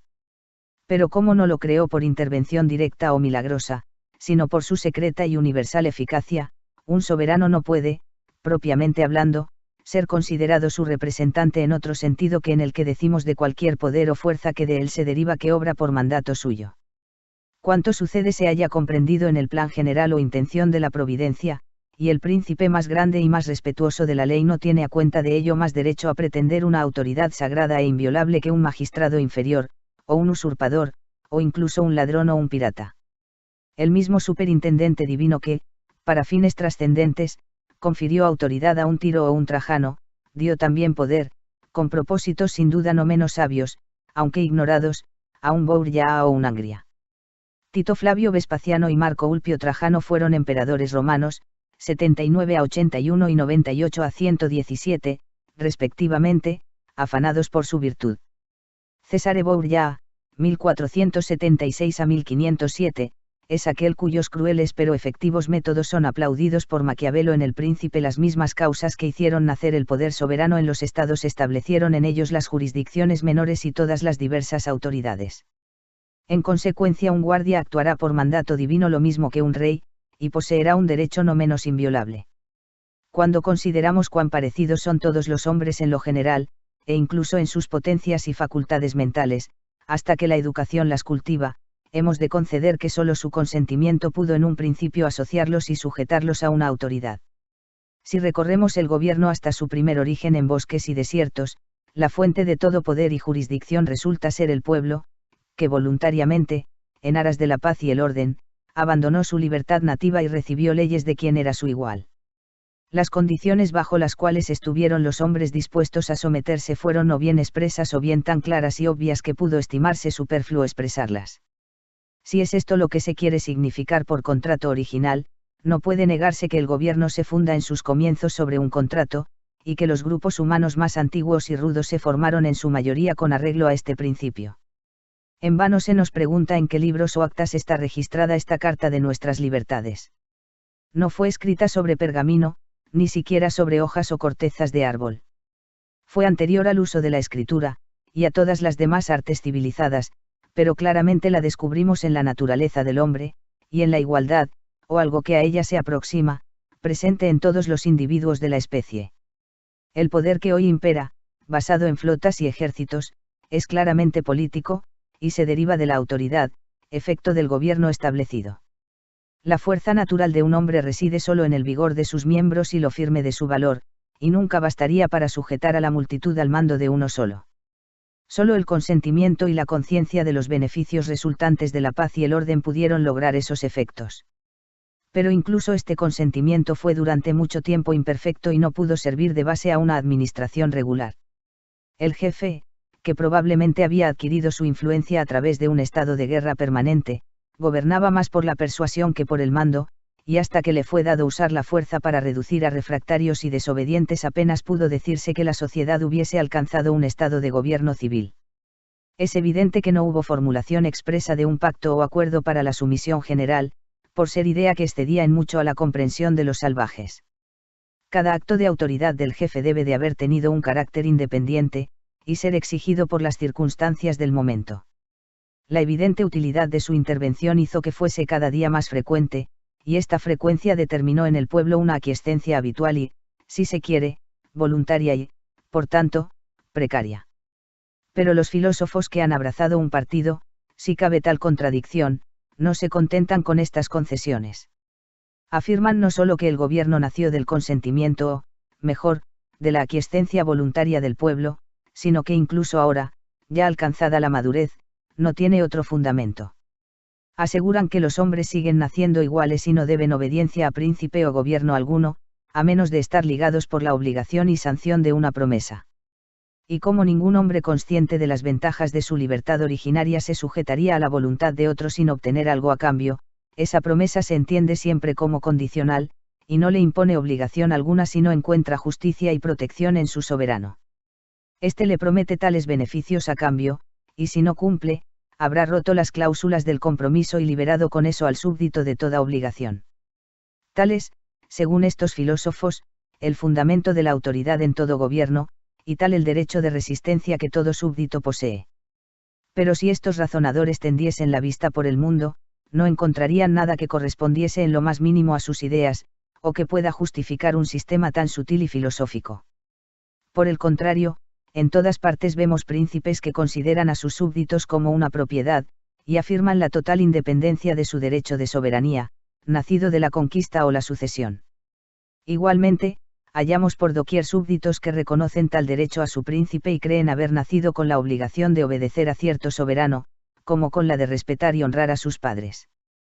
Estas relaciones son tenidas por independientes de nuestro consentimiento en Persia como en China, en Francia no menos que en España, e incluso en Holanda e Inglaterra, donde quiera que las doctrinas de que hemos hablado no han sido aún cuidadosamente inculcadas.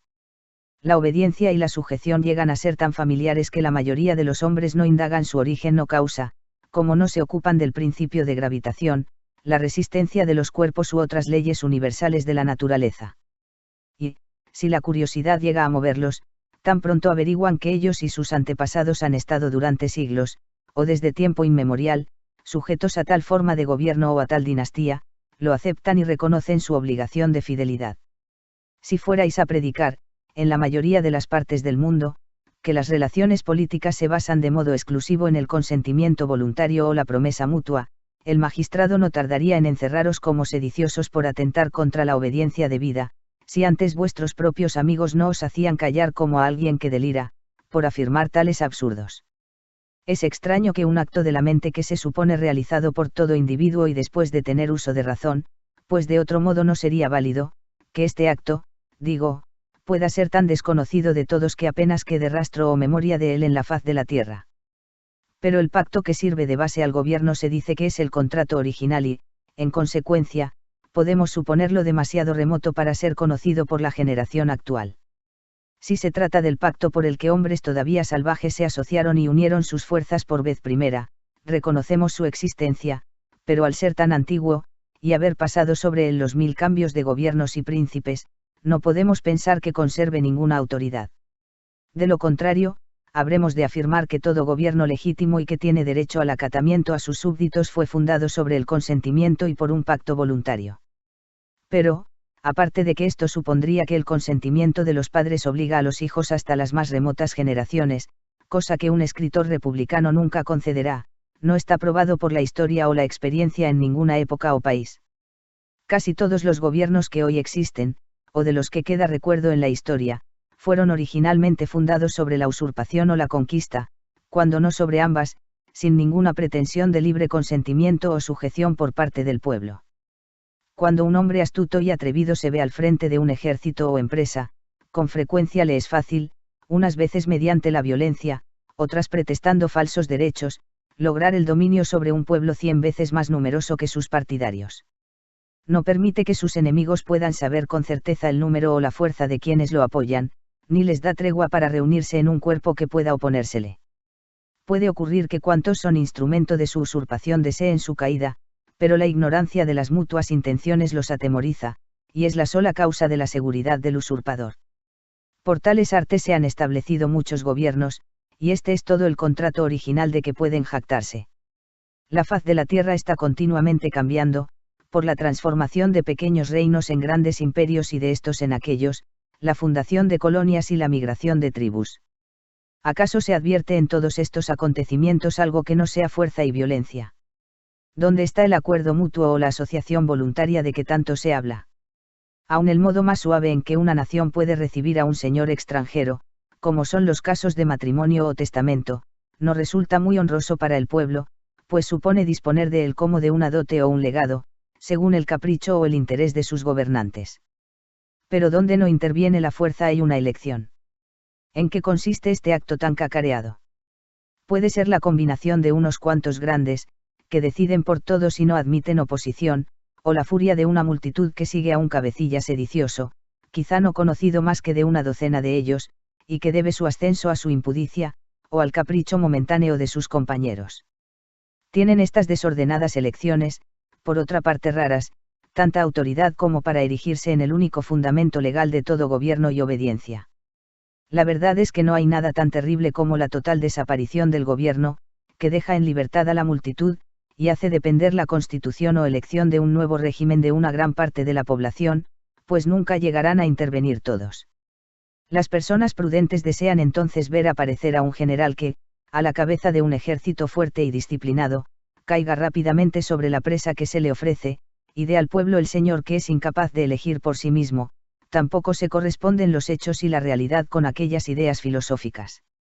Es vano decir que todo gobierno se funda, o debe fundarse, en un principio en el consenso popular, en la medida en que lo consientan las exigencias del acontecer humano y favorece además mi pretensión, pues mantengo que la realidad humana nunca admitirá ese consentimiento, y rara vez su apariencia, y que, por el contrario, la conquista o la usurpación, es decir, hablando en planta, la fuerza, al disolver los antiguos gobiernos, es el origen de casi todos los nuevos que se han establecido en él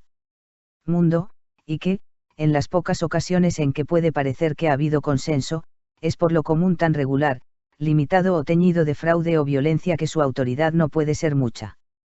No es mi intención excluir el consentimiento del pueblo como justa causa del gobierno. Donde se da es sin duda la mejor y más sagrada. Lo que afirmo es que se da muy rara vez, y casi nunca plenamente, y, en consecuencia, hay que admitir también otros fundamentos para el gobierno. Si todos los hombres profesasen un respeto tan inflexible por la justicia que se abstuvieran por propia voluntad de atender contra los bienes ajenos, hubieran permanecido en absoluta libertad, sin sujeción a ningún magistrado o sociedad política, pero este es un estado de perfección del que acertadamente se considera incapaz a la naturaleza humana. Del mismo modo, si todos los hombres se hallasen dotados de un entendimiento tan perfecto que conocieran siempre sus verdaderos intereses, no se hubieran nunca avenido a otra forma de gobierno que la fundada en el consentimiento y constituida con la plena participación de todos los miembros de la sociedad, pero tal estado de perfección es igualmente superior a la naturaleza humana. La razón, la historia y la experiencia nos muestran que las sociedades políticas han tenido un origen mucho menos preciso y regular, y si hubiéramos de elegir el momento en que el consentimiento popular es menos tenido en cuenta en la cosa pública, sería precisamente el del establecimiento de un nuevo gobierno.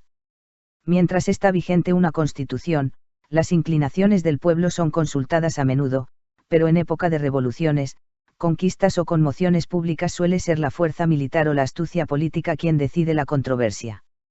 Cuando se establece un nuevo gobierno, por cualesquiera medios, el pueblo suele estar descontento con él, y obedece más por miedo y necesidad que por un sentimiento de lealtad u obligación moral. El príncipe está alerta y receloso, y debe velar contra cualquier indicio de insurrección. Poco a poco, el tiempo elimina todas estas dificultades y acostumbra a la nación a considerar como sus príncipes legítimos u originarios a aquellos que al principio veían como usurpadores o conquistadores extranjeros. Para fundar esta opinión, no recurren a ninguna idea de consentimiento o promesa voluntaria, que bien saben nadie esperaba ni les pidió. El nuevo régimen fue implantado por la violencia y aceptado por necesidad. La administración que de él nace se sostiene también por la fuerza, y el pueblo la acepta no por haberlo decidido así, sino por verse obligado a ello. No imaginan que su consentimiento dé título a su príncipe, sino que consienten de buen grado porque piensan que la larga posesión le ha conferido un título, con independencia de la elección o inclinación del pueblo. Si se dijese que por vivir en los dominios de un príncipe, que puede abandonar, todo individuo ha prestado un consentimiento tácito a su autoridad y le ha prometido obediencia, puede responderse que tal consentimiento implícito solo puede darse donde o cuando un hombre imagina que el asunto depende de su elección. Pero cuando cree, como todos cuantos han nacido bajo un gobierno constituido, que por su nacimiento debe acatar a un cierto príncipe o un cierto gobierno, sería absurdo inferir de ello un consentimiento o elección que en este caso no pueden darse.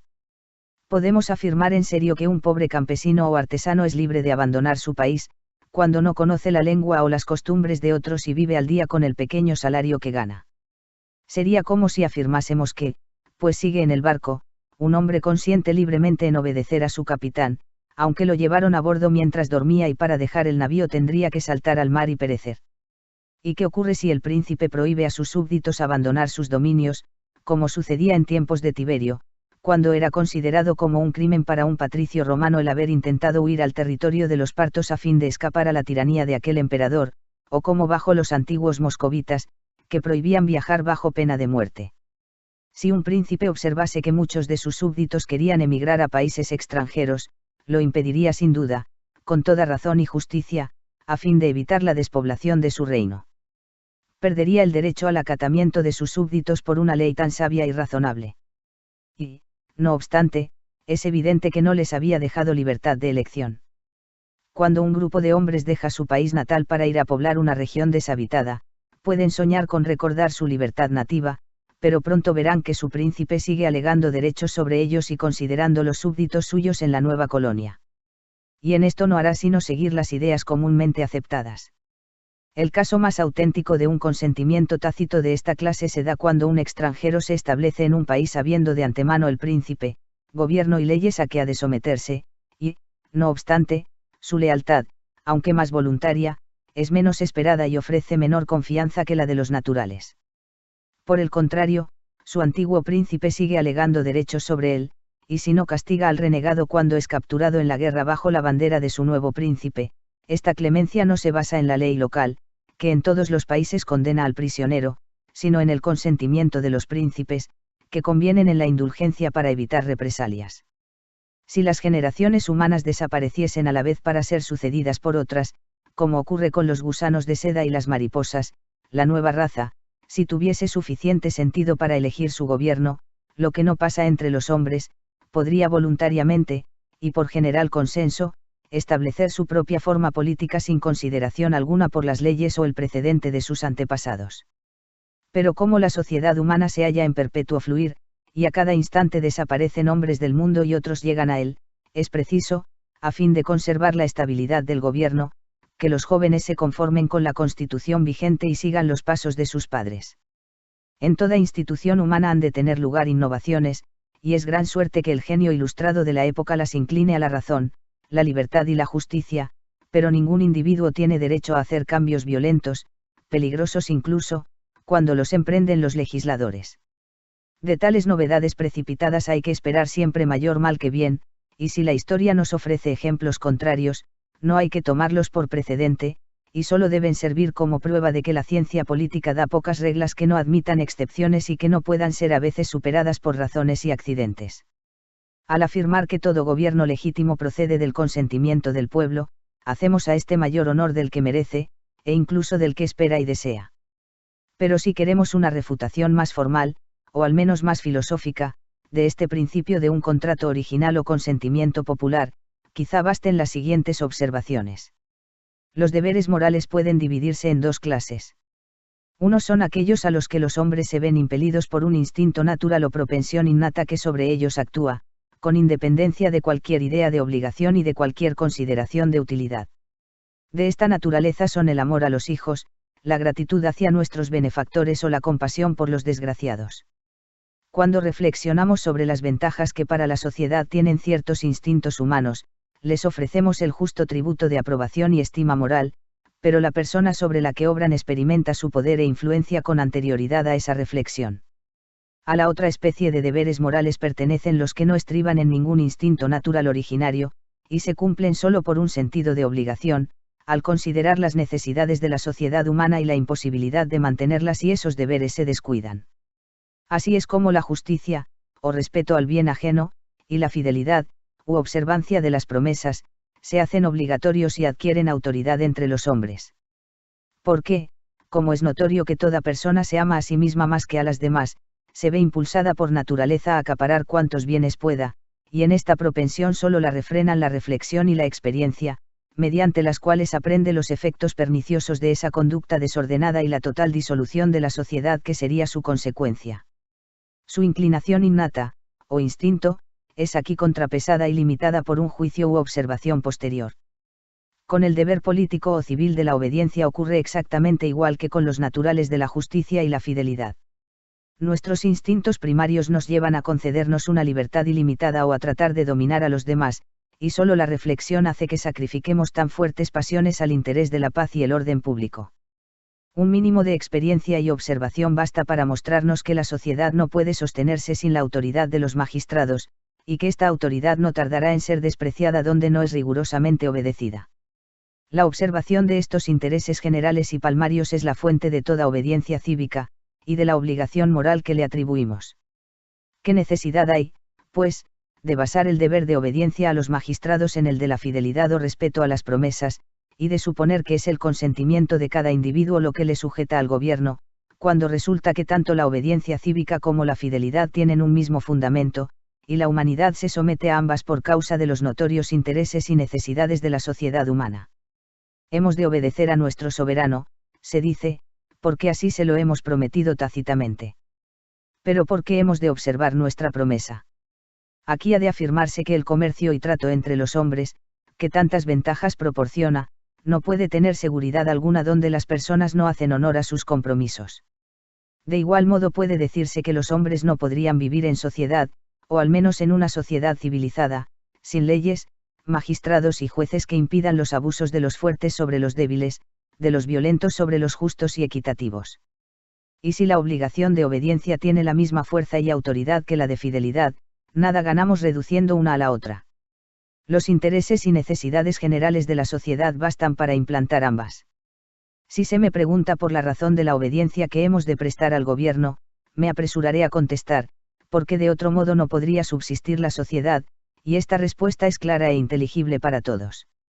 La vuestra sería, porque debemos mantener nuestra palabra. Pero, aparte de que nadie no educado en un cierto sistema filosófico puede comprender o encontrar de su gusto esta respuesta, os veréis en un apuro si os pregunto a mi vez, ¿por qué hemos de mantener nuestra palabra? Y no podréis dar otra respuesta que la que habría bastado para explicar de modo inmediato, sin circunloquios, nuestra obligación de obedecer. Pero ¿a quién debemos obediencia? ¿Quién es nuestro soberano legítimo? Esta pregunta es a veces difícil de responder y se presta a discusiones interminables. Cuando un pueblo es tan feliz que puede contestar, nuestro soberano actual, heredero, por línea directa, de antepasados que nos han gobernado durante siglos, la respuesta no admite réplica, aun cuando los historiadores, al remontarse hasta el origen de esa dinastía, puedan encontrar, como suele suceder, que su primera autoridad nació de la usurpación y la violencia. Todos admiten que la equidad con el prójimo, el respeto a los bienes ajenos, es una virtud cardinal. Sin embargo, la razón nos dice que no hay propiedad duradera, como la tierra o las casas, que, si se examina cuidadosamente su paso de una mano a otra, no haya tenido en algún momento su origen en el fraude y la injusticia. Las necesidades de la sociedad humana no permiten tan precisa investigación ni en la vida privada ni en la pública, y no hay virtud o deber mortal que no pueda con facilidad ser desechado si permitimos que una falsa filosofía nos haga tomarlo y escrutarlo 1000 veces con arreglo a la lógica más quisquillosa. La obligación general que nos liga al gobierno se basa en el interés y las necesidades de la sociedad, y es, por tanto, muy fuerte, pero su atribución a este o aquel príncipe o forma de gobierno es con frecuencia más incierta y dudosa. La posesión actual tiene en tales casos considerable autoridad, mayor que en la propiedad privada, debido a los desórdenes que acompañan a las revoluciones y cambios de gobierno. Solo añadiremos, antes de concluir, que, aunque en las ciencias especulativas de la metafísica, la filosofía natural o la astronomía el apelar a la opinión general puede ser considerado con justicia poco leal y nada convincente, en cuestiones de moral y crítica no hay realmente otra norma por la que decidir una controversia. Y ninguna prueba más clara de que una teoría de esta clase es errónea que el verla conducir a paradojas que repugnan al sentido común de la humanidad y a la práctica y opinión de todas las naciones y épocas. La doctrina que funda todo gobierno legítimo en un contrato original o consentimiento del pueblo es evidentemente de esta especie, y el más famoso de sus partidarios no tiene empacho en afirmar, en su defensa, que la monarquía absoluta es incongruente con la sociedad civil y, por tanto, no puede ser una forma de gobierno civil, y que el poder supremo de un Estado no puede despojar a persona alguna, mediante tasas e impuestos, de parte de su propiedad sin su consentimiento o el de sus representantes. Es fácil ver que autoridad puede tener un razonamiento moral que lleva a opiniones tan apartadas de la práctica general de la humanidad, con la única salvedad de este reino. En estas materias no debemos esperar nuevos descubrimientos. Si apenas ha habido, hasta tiempos muy recientes, quien imaginase que el gobierno se basaba en un pacto es, indudablemente, que no puede, en general, tener tal fundamento. Entre los antiguos, el delito de rebelión era comúnmente designado como, novas res moliri, en griego y latín, buscar la innovación, particularmente la innovación en lo político. De la obediencia pasiva. En el ensayo anterior emprendimos la refutación de los sistemas políticos especulativos propuestos en este país, tanto el religioso de un partido como el filosófico del otro.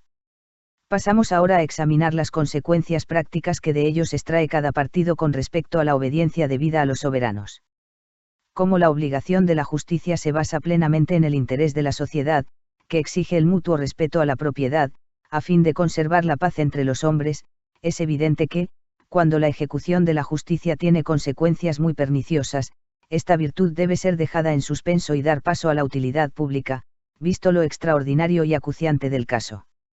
La máxima fiat justitia ruat coelum, hágase justicia, aunque se hunda el mundo, es notoriamente falsa, y, al sacrificar el fin a los medios, ofrece una idea descabellada de la subordinación de los diferentes deberes. ¿Qué gobernador de una ciudad tiene escrúpulos en poner fuego a los suburbios cuando facilitan la aproximación del enemigo? ¿Qué general se abstiene de saquear un país neutral cuando las necesidades de la guerra lo exigen y no puede sostener de otro modo a su ejército? Otro tanto sucede con la obediencia cívica, y el sentido común nos enseña que, pues el gobierno solo nos impone esa obediencia por su utilidad pública, en los casos extraordinarios en que su cumplimiento pueda ser causa de pública ruina, esa obligación debe ceder ante otras más primarias. Salus populi suprema lex, esta frase tiene su origen en Cicerón: las leyes, el bien del pueblo es la norma suprema.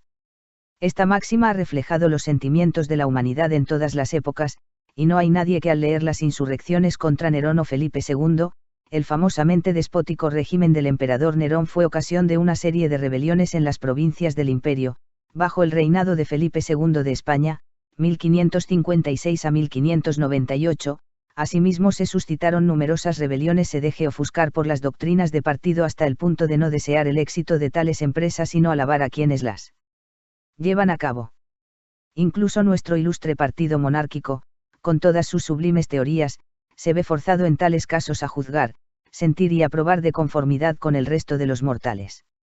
Admitida, pues, la resistencia en ocasiones extraordinarias, entre buenos polemistas la cuestión queda limitada al grado de necesidad que puede justificar esa resistencia y hacerla legítima o recomendable. Y aquí he de confesar que siempre me inclinaré por quienes mantienen firmemente el lazo de la obediencia y consideran su infracción como el último recurso para casos desesperados, cuando el pueblo corre un gran riesgo de violencia y tiranía. Porque, aparte de males de una guerra civil como la que generalmente acompaña a la insurrección, la disposición rebelde de un pueblo es una de las principales causas de tiranía en los gobernantes, pues les obliga a tomar muchas medidas violentas a las que no hubiesen recurrido de haber predominado el acatamiento y la obediencia. De este modo, el tiranicidio o asesinato, aprobado por antiguas máximas, en vez de infundir temor a tiranos y usurpadores, los hizo 100 veces más crueles e inmisericordes, y hoy es con justicia, por esta causa, suprimido por el derecho de gentes y universalmente condenado como método infame y ruin de someter a la justicia a esos perturbadores de la sociedad. Por otro lado, hemos de considerar que, al ser la obediencia nuestro deber más común en el curso normal de las cosas, es el que principalmente conviene inculcarnos, y nada puede haber tan absurdo como el celo y solicitud en poner de relieve aquellos casos en que la resistencia puede estar permitida. De modo análogo, aunque todo filósofo reconoce en la discusión que puede prescindirse de las normas de justicia en casos de urgente necesidad, ¿qué pensaríamos de un predicador o casuista que dedicase la mayor parte de su esfuerzo a describir tales casos y a ponerlos de relieve con toda la vehemencia de la argumentación y la elocuencia? No valdría más que se emplease en inculcar la doctrina general y no en exponer unas excepciones que probablemente estamos ya más que inclinados a aceptar y ampliar. Dos razones pueden, no obstante, alegarse en defensa del partido que entre nosotros ha propagado con tanto afán los principios de la resistencia, principios que, reconozcámoslo, son en general perniciosos y destructivos para la sociedad civil. La primera es que sus antagonistas llevan la doctrina de la obediencia a extremos tan extravagantes que no solo no mencionan jamás las excepciones para casos extraordinarios, cosa, quizá, disculpable, sino que positivamente las excluyen, y hacen así necesario insistir en ellas y defender los derechos de la verdad y la libertad agraviadas. La segunda razón, acaso la mejor, se basa en la naturaleza de la Constitución y la forma de gobierno británicas. Es casi exclusivo de nuestra Constitución el instituir un primer magistrado de tal preeminencia y dignidad que, aunque limitado por las leyes, está en cierto modo, en lo que hace a su persona, por encima de ellas, y no puede ser perseguido ni castigado por los agravios o injusticias que cometa. Solo sus ministros, o los que actúan por mandato suyo, son responsables ante la justicia, y mientras que el príncipe, así asegurado, no teme dar libre curso a las leyes, en realidad se consiguen los mismos efectos mediante el castigo de los culpables de menor rango, y a la vez se evita la guerra civil, en la que infaliblemente desembocaríamos si a cada paso se atacase directamente al soberano. Pero aunque la Constitución rinde este saludable homenaje al príncipe, no debe pensarse que con ello ha firmado su sentencia de muerte o decretado la servil sumisión cuando el monarca protege a sus ministros, persevera en la injusticia y usurpa todos los poderes de la comunidad. Las leyes no se refieren expresamente a este caso porque el remedio no está a su alcance dentro del curso normal de las cosas, ni pueden establecer un magistrado con autoridad suficiente para castigar las extralimitaciones del príncipe. Pero como un derecho sin sanción sería un absurdo, el remedio es en este caso el extraordinario de la resistencia, cuando las cosas llegan a tal extremo que solo mediante ella puede ser defendida la Constitución. En consecuencia, la resistencia debe ser más frecuente en el sistema de gobierno británico que en otros más simples en sus órganos y funcionamiento. Donde el rey es soberano absoluto, tiene pocas tentaciones de incurrir en tan gran tiranía que pueda en justicia provocar la rebelión, pero donde se ve limitado, su ambición imprudente puede, sin necesidad de grandes vicios, llevarlo a tan peligrosa situación. Con frecuencia se afirma que este fue el caso de Carlos I, y si podemos ya decir la verdad, una vez aplacados los odios, lo mismo sucedió con Jacobo II. Ambos fueron inofensivos, aunque no irreprochables, en lo privado, pero al haber confundido la naturaleza de nuestra Constitución y haber acaparado el poder legislativo, se hizo necesario oponérseles en cierta vehemencia, e incluso, en el caso del último, privarle formalmente de la autoridad que había empleado con tanta imprudencia e indiscreción. Más libros en audio en www.bibliotecaenaudio.com. Fin.